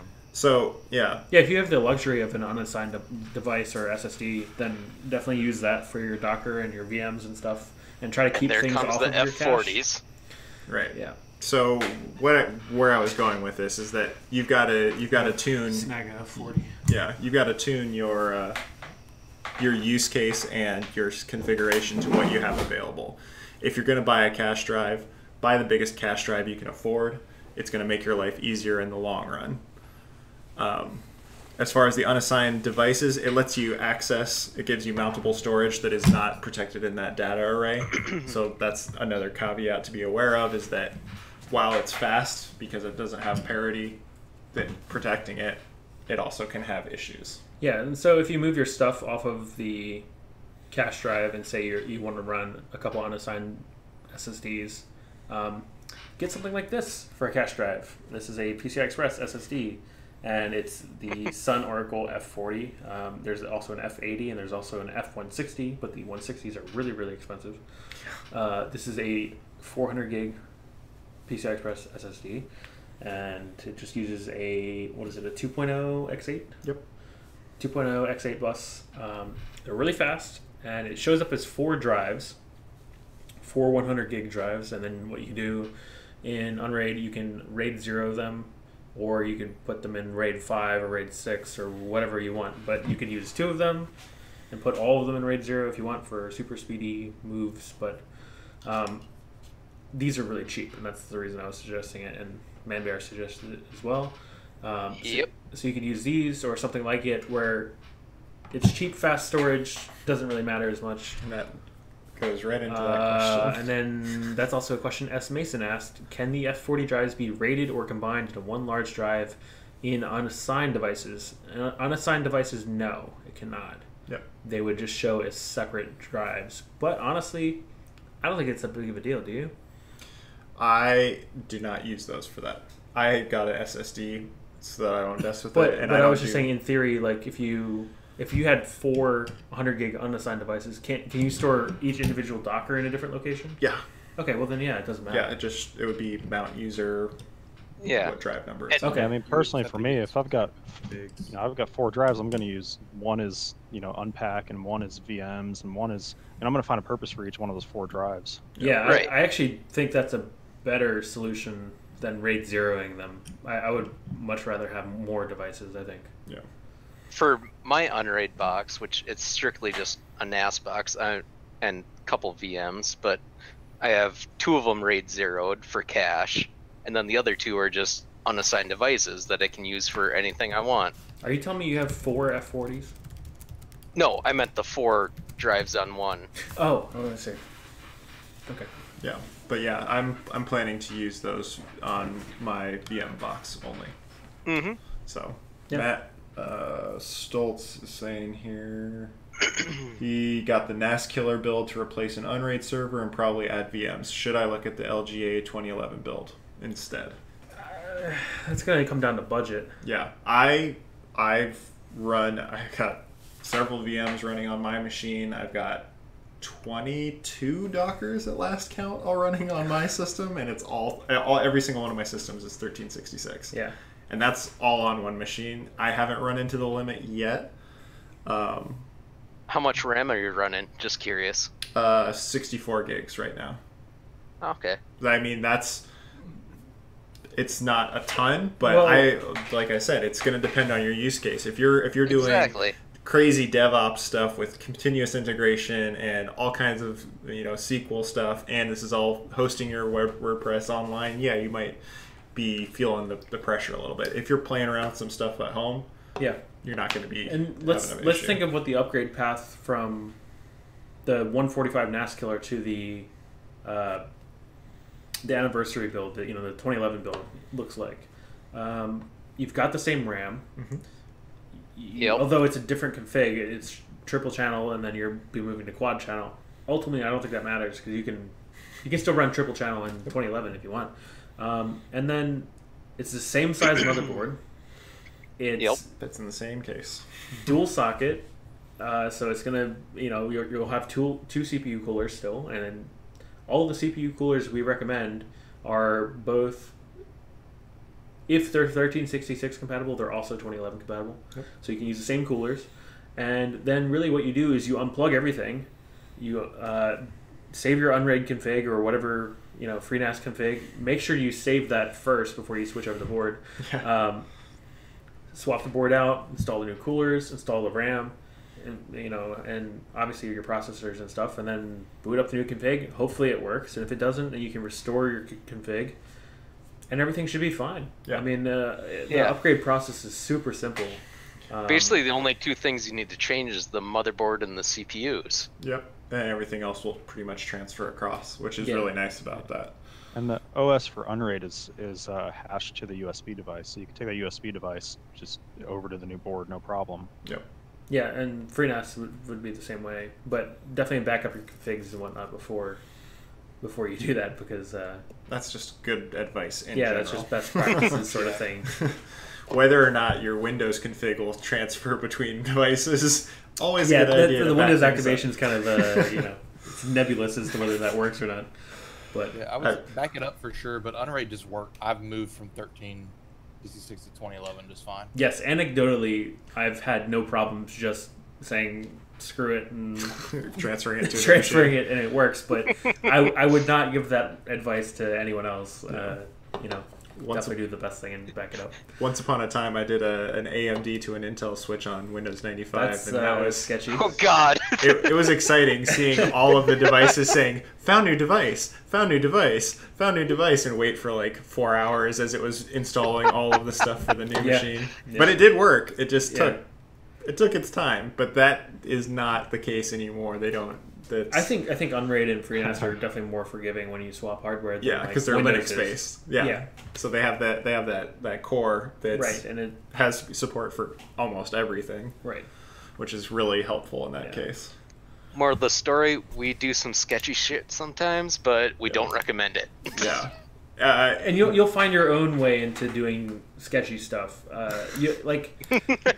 Usually when I'm trying something the first time, I will do it exactly step by step and follow a guide, and then if I think halfway through the guide I'm like, this probably isn't necessary, or maybe this is just a best practices thing and like I don't need to do this, next time I'll try it without it, or I'll pull up a test box and just try to do it my own way and see if it works. So you will find your way into jankiness and your own method of doing things, and that's part of the fun of it, honestly. But needless to say, a lot of lessons here are learned. Yeah, you got to get to maximum jank. All the jank. You can't go straight from nothing to full jank. You have to, there has to be something in between.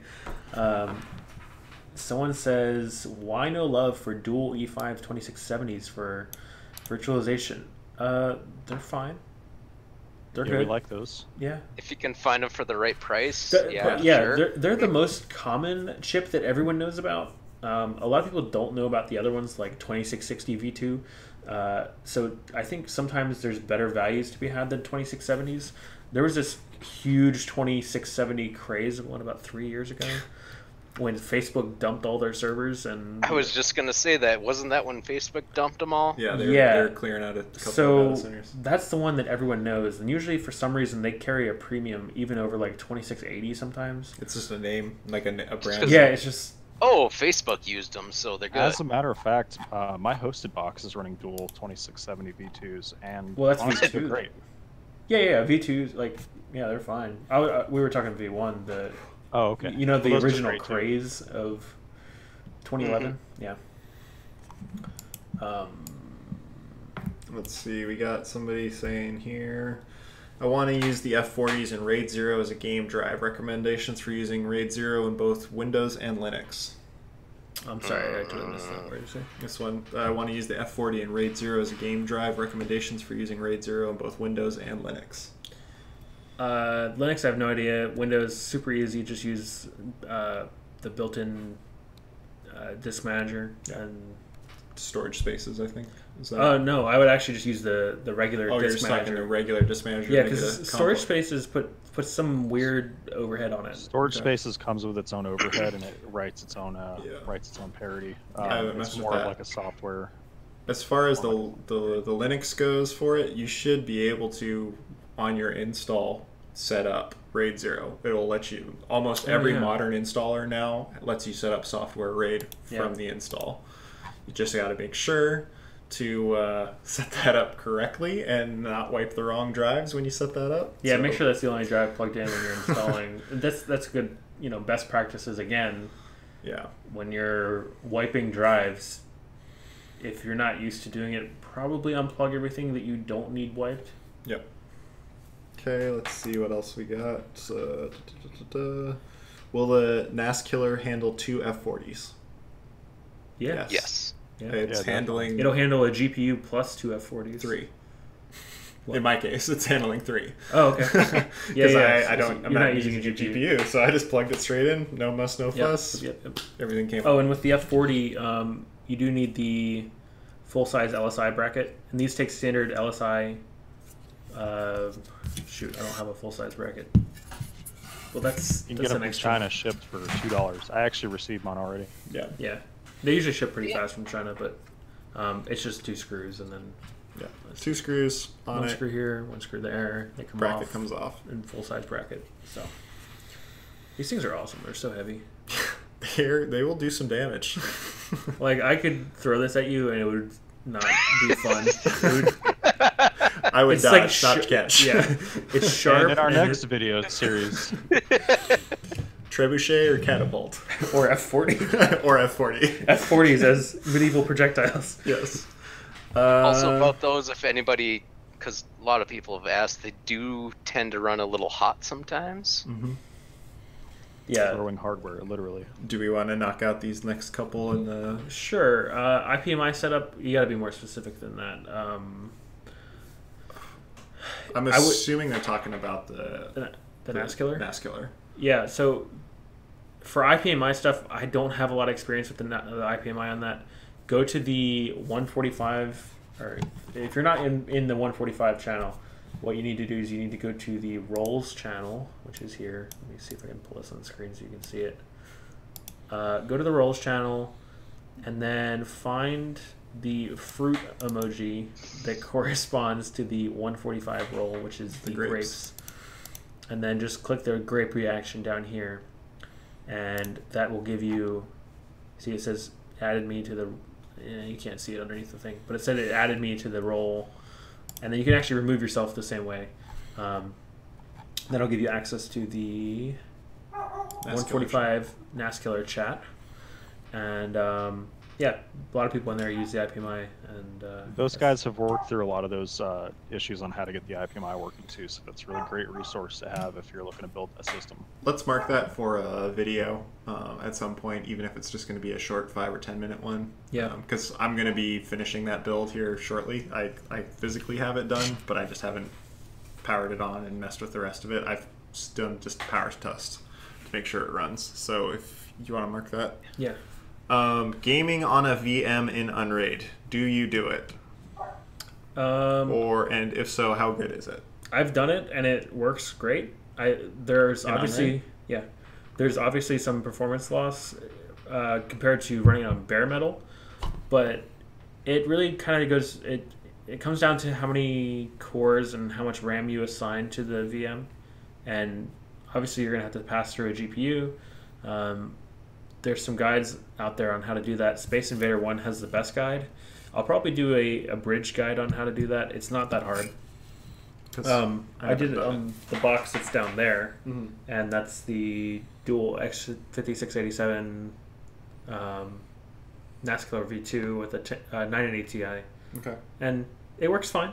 I mean, if that's something you want to do on your NAS, and yeah, I mean, go for it. Yeah, because for me, I've not done it personally because I'm a big fan of keeping that separate from my gaming array and all my other services. So for me, that would be impactful to Plex and other things that I run. Well, it could be. It really depends on the hardware, because if and what you're playing. Well, think of it this way: if you have dual, let's say best case scenario, you have dual E5 2690. Okay. That's dual 8 cores. Right. So you could assign 4 or 8 of those virtual cores, logical cores, to a gaming VM, which is like 1/4 of your total output.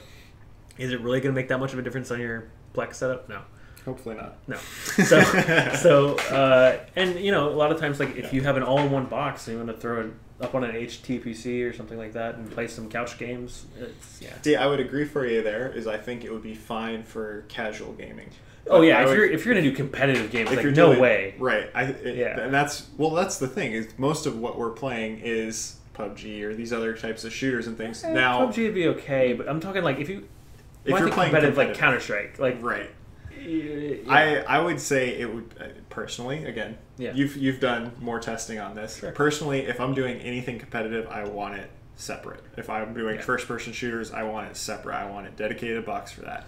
If I'm hosting a Rocket League jam for the Discord, I don't care. I'm running on my laptop. If it runs on my phone, like, you guys get what you get, and we're gonna rumble if I have to play touchscreen on my phone. Yeah, I'll run on an Intel compute stick. It doesn't matter. Whatever. Exactly. You're gonna if it runs on a Raspberry Pi, I'm playing it. But you know that's the thing. I'm not gonna go in with the expectation of playing competitive games. Yeah. Have realistic expectations when you're virtualizing this stuff. So that's why you suck at Rumble so much. I mean, yes. So Mobius 9 said he's referencing, I don't know if he asked a question, but he says Linus Tech Tips did the 1 rig, 7 gamers, 1 PC, 7 gamers on Unraid. And he did, and he used incredibly high-end hardware. And it was... There's what, 4 Titan X's? No, it was 7. They were Radeons. Radeon. What were they? The minis. And they had custom water blocks on those to be able to fit in. They had custom water blocks. That all notwithstanding. Really hard to get that video. That all notwithstanding, it doesn't matter. He did have good performance, and I had good performance when I was doing virtualized gaming. That said, all the games he tested like Star Wars Battlefront, which is like, you know, it's not the hardest game to run, and no one's playing Star Wars Battlefront competitively. Right. He also wasn't running any other services or serious disk storage or anything like that. So yes, it was done, but is that done in the same fashion, the same test environment that our systems are running? Yeah. Not really. Yeah, and you'll have to set your expectations accordingly. Yeah. But it's possible. It works. I'm not going to deny that. I'm not arguing with you. That's where the same thing. Minus Tech Tips. Well, yeah, he did it. Was he running 60 terabytes raw? Was he running Plex and 20 Dockers? You know, these are all things that come into play when you have that. Right. How much RAM? I mean, I don't remember all the specs off of it, but 7 video cards and all these things. Like, he's spent thousands of dollars to put that rig together without even the custom stuff. And it's something that I do want to cover, especially in videos and maybe even in a guide a little bit, because I think having a someone such as yourself where you don't live in a house, you're renting, which nothing wrong with that, but you are space limited. So combining things down to sort of the lowest level where, like, you know, if I want to have a home theater PC, what else can I do with it when I'm not gaming on it or I'm not watching something? And like sometimes you don't even need to game on it. You just want that display out so you can watch something. You can pull up Plex Media Player and use it for that. But combining the storage features of Unraid and then the usability features of Windows all in one box, it's nice to be able to do that. Yep. Let's be honest for a second, though. The most competitive thing we're all playing today is Golf It. You're all welcome to come play with us after the live stream. Yeah. Friendships were made and lost in Golf It on the who gets who gets there first or whatever that one is. We got a JD. Please recommend a decent disk I/O benchmark tool. Crystal Disk Mark Weeaboo Edition. Yeah. The Crystal Disk Mark is solid. Yeah, and there's some built-in tools for Linux and stuff, command line. You gotta get those anime girls. That's the Weeaboo edition. Yeah. But yeah, I would use that. I would do 3 passes at like 500 meg. Yeah. Or 1 gig maybe, but. Yeah, you want a decent amount. Yeah, but you don't need to run like 5 passes of like 10 gig or something. You know. Let's see. So IPMI setup. Can you mark that yellow? And And Just all right, this one. yeah, last question. Manbury, you want to take this question? Or Dwell. Dwick? Is How Dwell much still here? RAM would a Manbear ram if a Manbear could ram pig? Oh, that's not an actual question. I could. All the RAM. All of the RAM. The RAM question is as much as you can afford. If Yeah, you're gonna build- realistically, I mean, yeah. you want to start what's your min? Mine? Yeah. Like if I were to build something, Mhm. just Like a server or like a desktop? Do both. Let's do both. If you're building a server. 32 min for sure. For Unraid, you can use that as a little bit of right cash. for NAS. VMs. Honestly, for NAS, if it's just a NAS and you're doing like Unraid stuff, and I would say 8 gig minimum. Okay. I don't build anything with less than 16 at this point. Yeah, In my opinion. and I used to do that too, but that was kind of a holdover from my gaming PC Yep. days. And then I got one of the X8 SIL combos, Yeah. which only has 8. And then I was like, oh, I'm not even hitting more than 3. Yeah. Like, what do I need? What do I need more? You know, if I'm running Linux or if I'm running Unraid or even FreeNAS, it's enough. Mhm. But that's pretty much all I can say about 8 gig is that it's enough. Yeah. 8. I would say 8 is a good. As soon as you add more than one VM, you need 16. Yeah. Actually, 12 is not bad either. Like maybe 12 is a decent starting point for When you have triple channel. well, yeah, like Dual the NAS Killer yeah. V2. Well, that's a good. If solid. you're doing triple channel, you can find 24 gigs for like $50 on eBay. It's pretty Yeah, good even price it should be right even now. less. It should be like It like should be 30, yeah, but that's kinda 38 or going- 40. Yep. Is it going up? Bro. Yeah, it's kind of the going price right now, That's my copy. but that's still a good price. I say 32 gigs just because I recommend Clear. people on Unraid, the first thing they do is transcode Plex to RAM. Oh, that's not even the one I wanted. Oh yeah, that's a good idea. So having a little bit more gives you more room for your other stuff. Yeah, well, I'll say I have my box set up for that, and like nightly, I have about 10 people transcoding, and the whole system's only using like 10 gigs max. So I think 32 Yeah, is pretty good Man amount. cometh.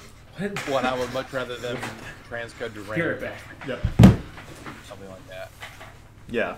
And the more RAM you have, the more opportunity you have. I mean, transcoding into RAM is fantastic because then it doesn't even hit an SSD or anything else. If you have a ton of VMs, you don't have to worry about stuff swapping or anything like that happening. So it comes down to, start with the bare minimum. As you can upgrade, that would be one of the cheapest and easiest performance upgrades, I think, for a lot of these systems, is to just start with upgrading your RAM and see if that helps your issue. It's a very cheap and It's very also- performant way to do it. On Linux-based systems, it's very easy to set up a RAM drive. You basically just have to mount a directory, put that in your FS tab, and you're good to go. It's only going to use as much RAM as you actually use. Yeah. So as opposed to like Windows, you have tools that can do it for you, but My It's cat gonna was eat up very that much room displeased right that the away. window was not open. There's a mat Linux that's sitting. Sorry, go ahead. I was just saying Linux is very efficient with its RAM drive usage, so it's only going to use as much as it needs. There was a mat under the windowsill that they sit on. It's like this little rubber mat, and the blinds were closed, and he's just sitting on the mat, and he's like, "Fuck this mat in particular," and he knocked it off the thing. So much for a Christian Minecraft stream. Yeah, well, it's getting late. Yeah, right. YouTube's going to demonetize you. Hopefully not. Will the F5690 work on the NAS killer? The X5690 will work fine. It's just too expensive. Don't buy it. Yeah. it's really expensive for what Look you at get. the CPU compendium / the CPU comparison spreadsheet. And passmark per dollar on the X5690 is 86, and that's really, really low. The X5670 is more than double passmark per dollar. And less than half the price. Yep. Yeah, but you can get so much more passmark for dollar on the low end of that spectrum. Like the 640. For sure, yeah, for sure. But I mean, if you're gonna be gaming or something, like obviously you would want a little more clock speed and stuff. But I'd say if it's just a NAS though, or even just complex. Start with the 5620s. They're super cheap. Okay. He And that's a says, super simple upgrade too. yeah, swapping CPUs is super simple. Christopher, what's his last name? S. Yeah, Christopher S says, hey, I have a Dell Precision Tower LSI 2308 on board, but I'm not sure what SAS breakout cables to use with it. How do I tell which cables I need? It's probably... Okay. The only thing that you really need to figure out is what the header is. The SAS cables that you're going to use, like the breakout cables and stuff, that's going to matter for what kind of drives you have, whether you have SAS or SATA drives. Like if they're like this, these are 8087, SFF 8087. You might have a different one if it's SAS 3. I don't know what the 2308 is. Let's look it up. Find it. Yeah, you're probably going to need to flash that into IT mode also. Yeah. Controller. It's pretty common with the LSI controllers. Yeah, it You looks. usually need to flash them. I think the 2308 is just an upgraded 2008. That's what it looks like. Although, see, that's a 3008, so that's not the right one. It's a SAS 2 something or other. Oh, I think it's the dual controller. Ah. That's the difference. Yeah, so it's probably 8087. And then if you go to the serverbuilds.net site and you go to common parts, scroll down, there's a couple links for SAS cables here. There's the 8087 to 8482, which is really good for SATA or SAS drives, but you can't use it with backplanes, so just keep that in mind. If you need a backplane compatible one, you would need this. Yeah. Yeah. Well, that's an external one. That's the SAS 2308, but yeah. It The looks 2308 is just the chip set that it's based on. like, right. So that's what I'm looking at. It's the same as the Mega Raid and all these others. So it's most likely an internal Yeah. setup. There's some super microboards that have the 2308 on board. The flashing process is like the same, but you just use different firmware. Mm-hmm. Anything else? Starboy was asking about which one's the best bang for buck. Well, what's our highest one? Is that the E5640? Best pass mark per dollar? Yeah. 5640 is just slightly better than the 5620. There we go. Does anyone know if... go ahead. Alan, we need you to haggle that price on the 5620 again. Please. Oh, so true story. I haggled the price on the 5620s. The seller had them for $366, and $3.66. yeah, $3.66. I Yes. haggled them down to $349, and he stopped taking offers after that. I think I made him. He relisted, didn't he? He relisted without a make offer. So you can only buy them at $3.66 now. No, I think they went up to $3.99 a piece now, Alan. You really Yeah, they did. broke the market on them. Uh-oh. Yeah, and then that's why they're not as good a value as 5640s, because those are $4 a piece. They're 1 cent more. They were a better value until... You browbeat the guy. Sorry guys, I ruined that for you. um, But yeah, they're still cheap. I don't know if this is a real question, but he says 145 build versus Raspberry Pi 3. I mean, like, come on. Best bang for buck? Raspberry Pi 3, I think it's equivalent of, like, what, 300 pass mark? Something like that, yeah. It's an Yeah, Atom it's- processor. It's not even close. It's good as a client. It's not even an Atom processor. It's a ARM. ARM. You're right, not Atom. Yeah. Oh, God, if they made It's an like- Atom with Raspberry Pi, that'd be sweet. There's... That would be awesome. Let's see. Good AMA chat topic. GPU acceleration on multiple streams, is that better than pure CPU multi-core? How do we feel about GPU acceleration?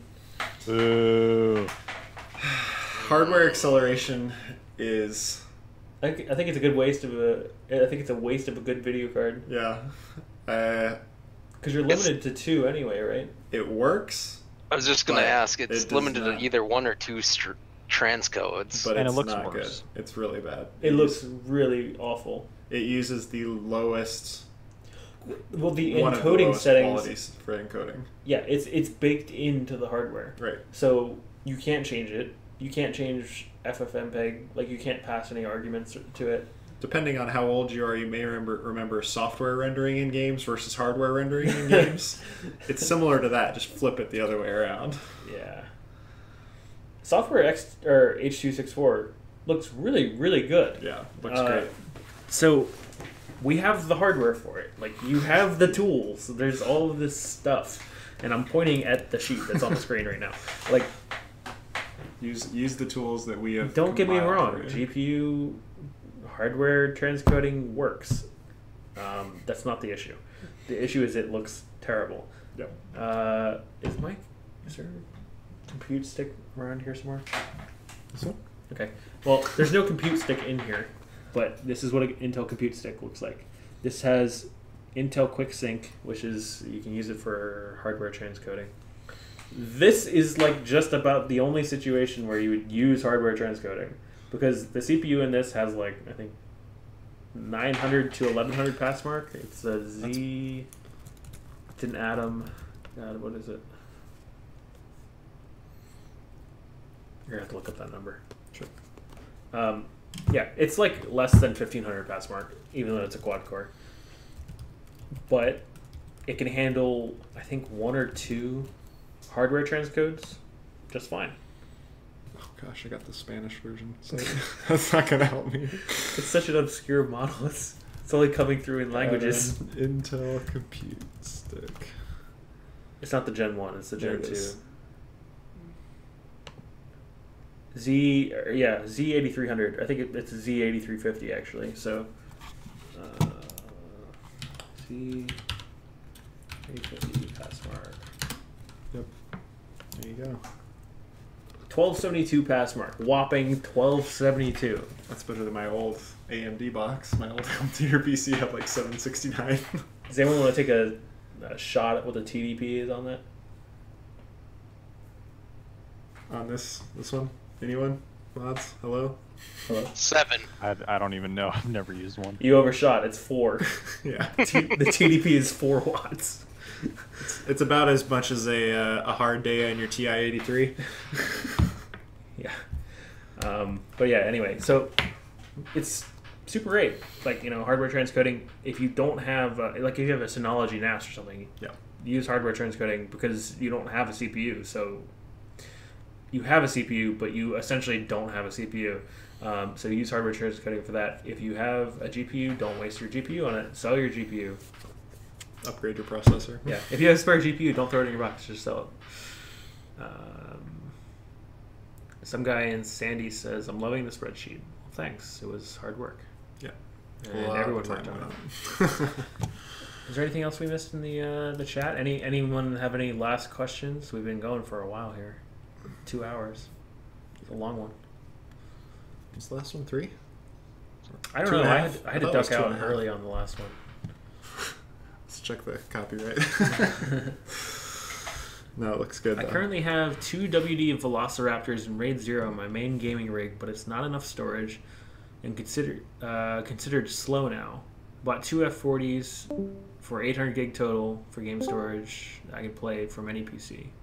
I don't know the last part, but yeah, the 2 F40s in RAID 0 are going to be way faster. Yeah. They're faster than an SSD, but slightly slower than an NVMe. They're faster than a SATA SSD. Yeah. About half the speed of a, like on their own, they're Mhm. about half the speed of an NVMe, like a decent NVMe. Yep. But together, I mean, they're pretty close. Yeah. Yeah, but even Raptors, you're going from a hang glider to a spaceship, a rocket ship. You're gonna blast off with those. And really, what the random reads are going to be the biggest, Oh man. biggest thing. No matter how fast your hard drive is, whether it's 15K or or 10K or 15K, it's still going to suck at random reads, random writes too. Let's see. Not seeing Some guy in anything. Sandy also says separate NICs are good for iSCSI targets as well. That's a really good point. Totally missed that. I missed that one too. Proxmox. It's a gaming build. Have you used the dual 2011 gigabyte board to build an unraid gaming build? Not the 2011 one. I used the 1366 one. It was great. So the 2011 one will be even better because it can have... I'm going to unplug here for a second. Crash and burn. Sound like it fell down the stairs. Just pull it off the shelf.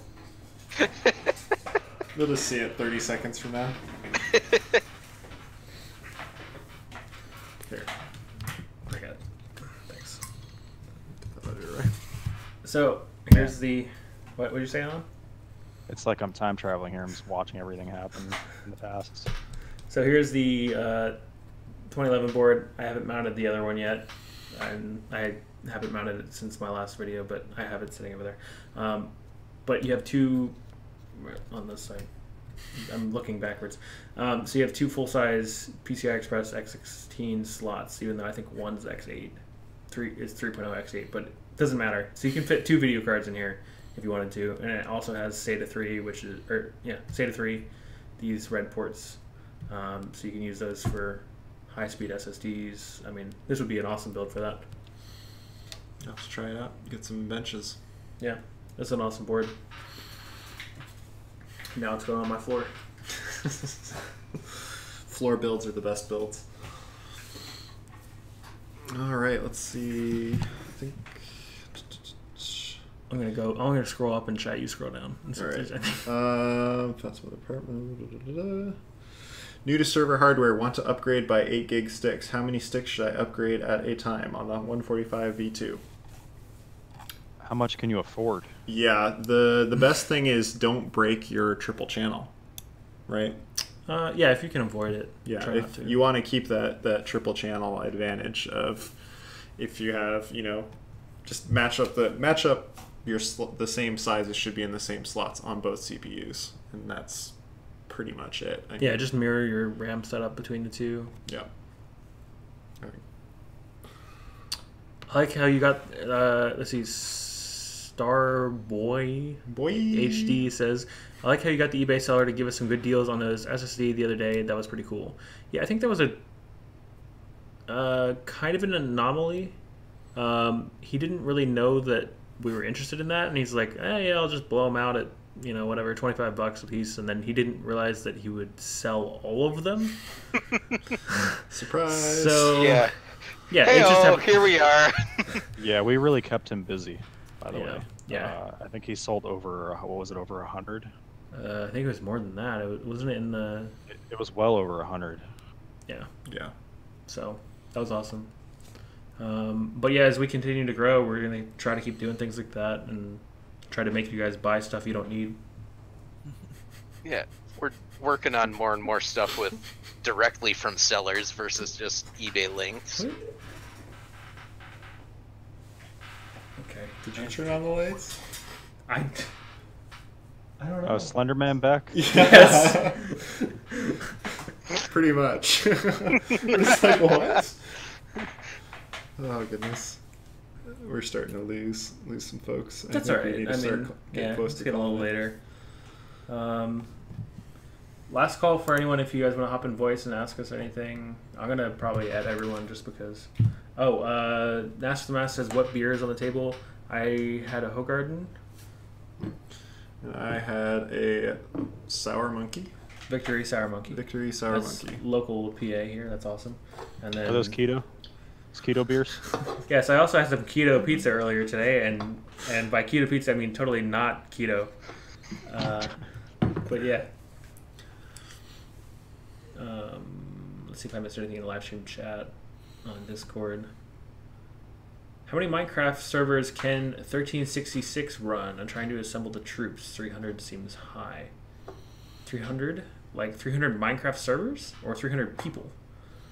I hope 300 people. If, like, depends on what mod you're running, first of all. Second of all, I think it's going to, when you're at that many people, you're going to run into some I.O. problems. Yeah. More than processing problems. So you probably need a NVMe SSD or at least a decent PCI Express one to just keep Or up. a RAM drive. Yeah. Yeah, usually in my experience with running Minecraft servers, the CPU's the bottleneck. A wild A Garjan. wild Garjon disappeared. I was like, welcome. what? Ladies and gentlemen, this is Garjon. He's been with us for the entire stream, but here he is now. Oh, he has risen from the dead. I've just been listening, working on my Raspberry Pi. What you doing there, bud? Setting it up with Incredible PBX. Ooh, what's that? Phone. It's a PBX server. Oh, You can actually ring in, ring out. Well, that's the idea. Whether or not it works, that's what I'm having issues does with. a package of that exist for Berry Boot? It's a good question. I just downloaded the image straight from the site links. Because if it exists for Berry Boot, you should use Berry Boot because Berry Boot's awesome. Right, but will it work with Google Voice as a trunk? Yes. Yeah, because Berry Boot boots everything natively. It just gives you an option to select what image you want to boot. Anyway, what were you saying about Minecraft server, Garjon? The few times I have run a Minecraft server on my own, on the Linux box, CPU has always been the bottleneck. Yeah, it gets rough because it has to keeps everything updating the whole time. Do you need vertical CPU or do you need a horizontal CPU, like many cores or more clock speed? Java single core only. It is not set up for multi-core. Oh. So clock speed then, right? Yeah. Yeah. Interesting. No?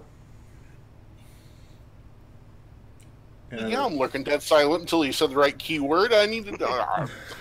Okay. I needed to have something to input. Minecraft rendition of your He wedding. heard Minecraft and went, "Hey, Well, I know about that." One thing you could do, I guess, is couldn't you run like the Portals mod where you could just run a bunch of Minecraft server instances, assign them to different cores, and then when you hop Portals, it'll just dump you into the next server? Yeah, I've looked into that. It does. I don't know I've how not well it works used for that. I have modded. no idea. Yeah, No, it'd probably work I've looked too. awfully for modded. Be interesting, no doubt. What do we do? What do you guys do for your professions? I mean, you're seeing it. Although, no. I work for the government doing something completely not interesting or tech related. A lot of us do work in IT. I work right now. I'm kind of in a general support help desk type of role. Yep. I manage the help desk at my company. I work in completely non-IT. I do commercial insurance for major construction companies. Yeah, I used to do IT as well, but I got a job offer that paid double what my IT job was, so I took it. I work phone support for a major phone and tablet maker. That was a nice nebulous description there, Garjon. Yeah, can I add any more disdain to my voice? I think you meet the requirement of being an overlord, though. None of the overlords work in IT. Yeah, that's an interesting. Wait, lurking to the silence. Okay. Bungee Cord is the name of the multi-server plugin. Well, there used to be one that was. I'm sure there was a bunch. I haven't really played with Minecraft for a long time. I haven't played it in 2 years, probably. Yeah. The last time I played it, I played in JDM's hardcore server, which doesn't exist anymore, as far as I know. But Oh no, I it still lasted all of, exists. It's just not up. I lasted all of, like 12 seconds, and I never did that again. I maxed out the difficulty and then set it to hardcore. I remember. I guess it was you that was. You're like, yeah, I joined and then I died and now I can't do anything. And I was like, okay. That was a fun experiment. Yeah. For 15 seconds. We're good on this side. Okay. News. Sure. Okay. Yeah. So, you guys have anything else to add? Any other questions that you didn't address? Dexbot says, you ever have one of those days where you're scrubbing the thermal paste out of the CPU socket with a toothbrush for like 30 minutes? What? Oddly specific Yes. instance of a day. No, but I have a new nightmare. Yeah, that to me sounds Some, like you forgot a step. That's my fetish. In all seriousness, I think there were a couple users here who got some processors that were just covered in paste, and that's what we recommended was to take a toothbrush to them, you know, because it's very gentle. Pro tip: clean CPU before removing from socket. That's exactly what it was. Yeah. Yep. Oh goodness. Let's see, I'm just gonna go through the channels real quick.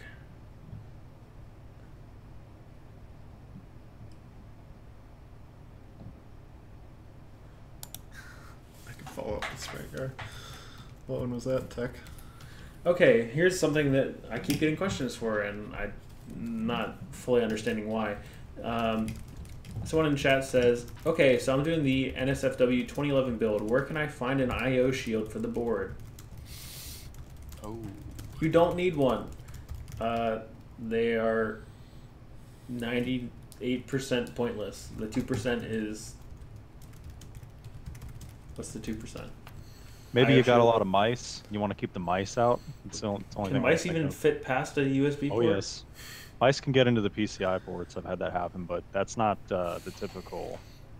You know, that's not what happens to most people because most people don't have mice. So Yeah. If you had small Now, stinks. now that you mentioned that, what's going on in my head is some of the pictures I've seen on tech support or IT gore, tech support gore, or where it's like infested with cockroaches and other stuff.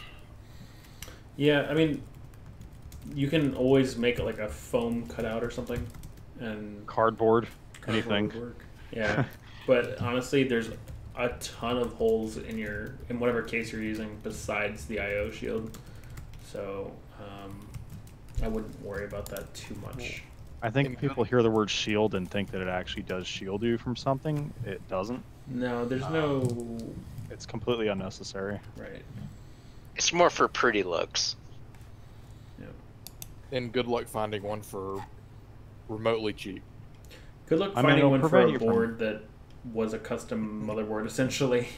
Yeah, if you're gonna plug something in, it might prevent you from, you know, sticking your finger into the hole and cutting yourself. But maybe you should look where you're plugging it in. So I have a whole other comment for that, but I will save it. Phrasing. the Christian Minecraft server. All right. Well, I think we had a good AMA. Does anyone else have anything to add as we close up here? Come play golf it.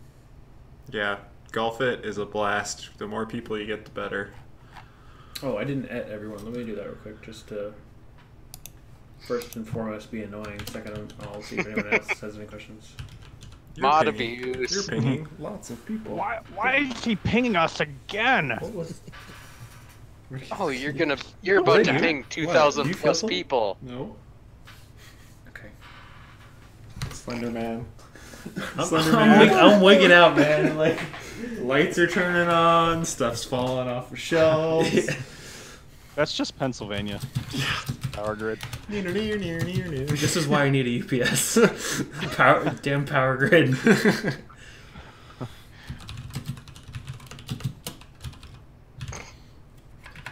No, I think that's good. All right.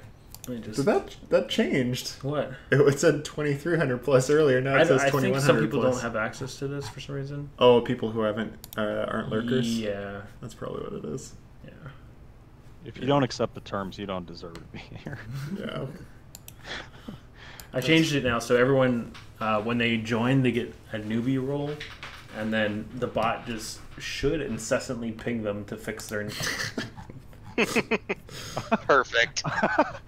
Yeah, the bot says, "Welcome at newbies. Please read over the rules and use the agreement command." That explains the disparity. 200 people have left. And This server has the most annoying bot known to man. well, when you use the agreement command, it removes the newbie role, so Okay. you don't get pinged for that. Oh, that's good. Bigfoot 18 says, "Is there an easy way to add 10 plus hard drive bays to a PC tower build, or would you just switch to a server chassis?" Three letters. DAS. Das my ass.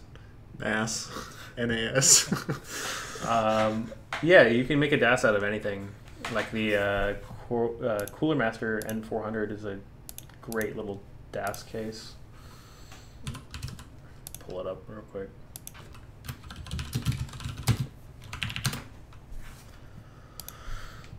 Oh, That's the case. It's got a $10 rebate right now, so it's like 46 after shipping, or no, 56 after shipping. That's a good price. But yeah, that was the case we held up, or Faultline held up earlier. Yep. And the main rig that I'm streaming on right now is also an N400. I don't use gaming cases anymore. I use the N400. It's an awesome case. You have a live stream build. Of that Yeah, case. I do. I have two live stream builds of that I was case. gonna say, I think you got more than one. Yeah. 8 drives native plus, what is it? Yeah, 3 plus 3, so 11. And then if you want to do some janky setup, you can add some cages in there, just float them or something.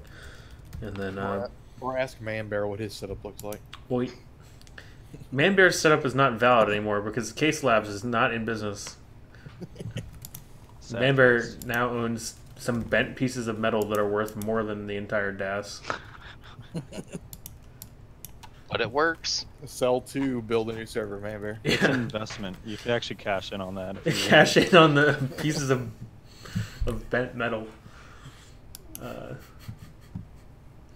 Yeah, so let's see, anything else? We're good on YouTube chat. We're good on no last minute submissions on here.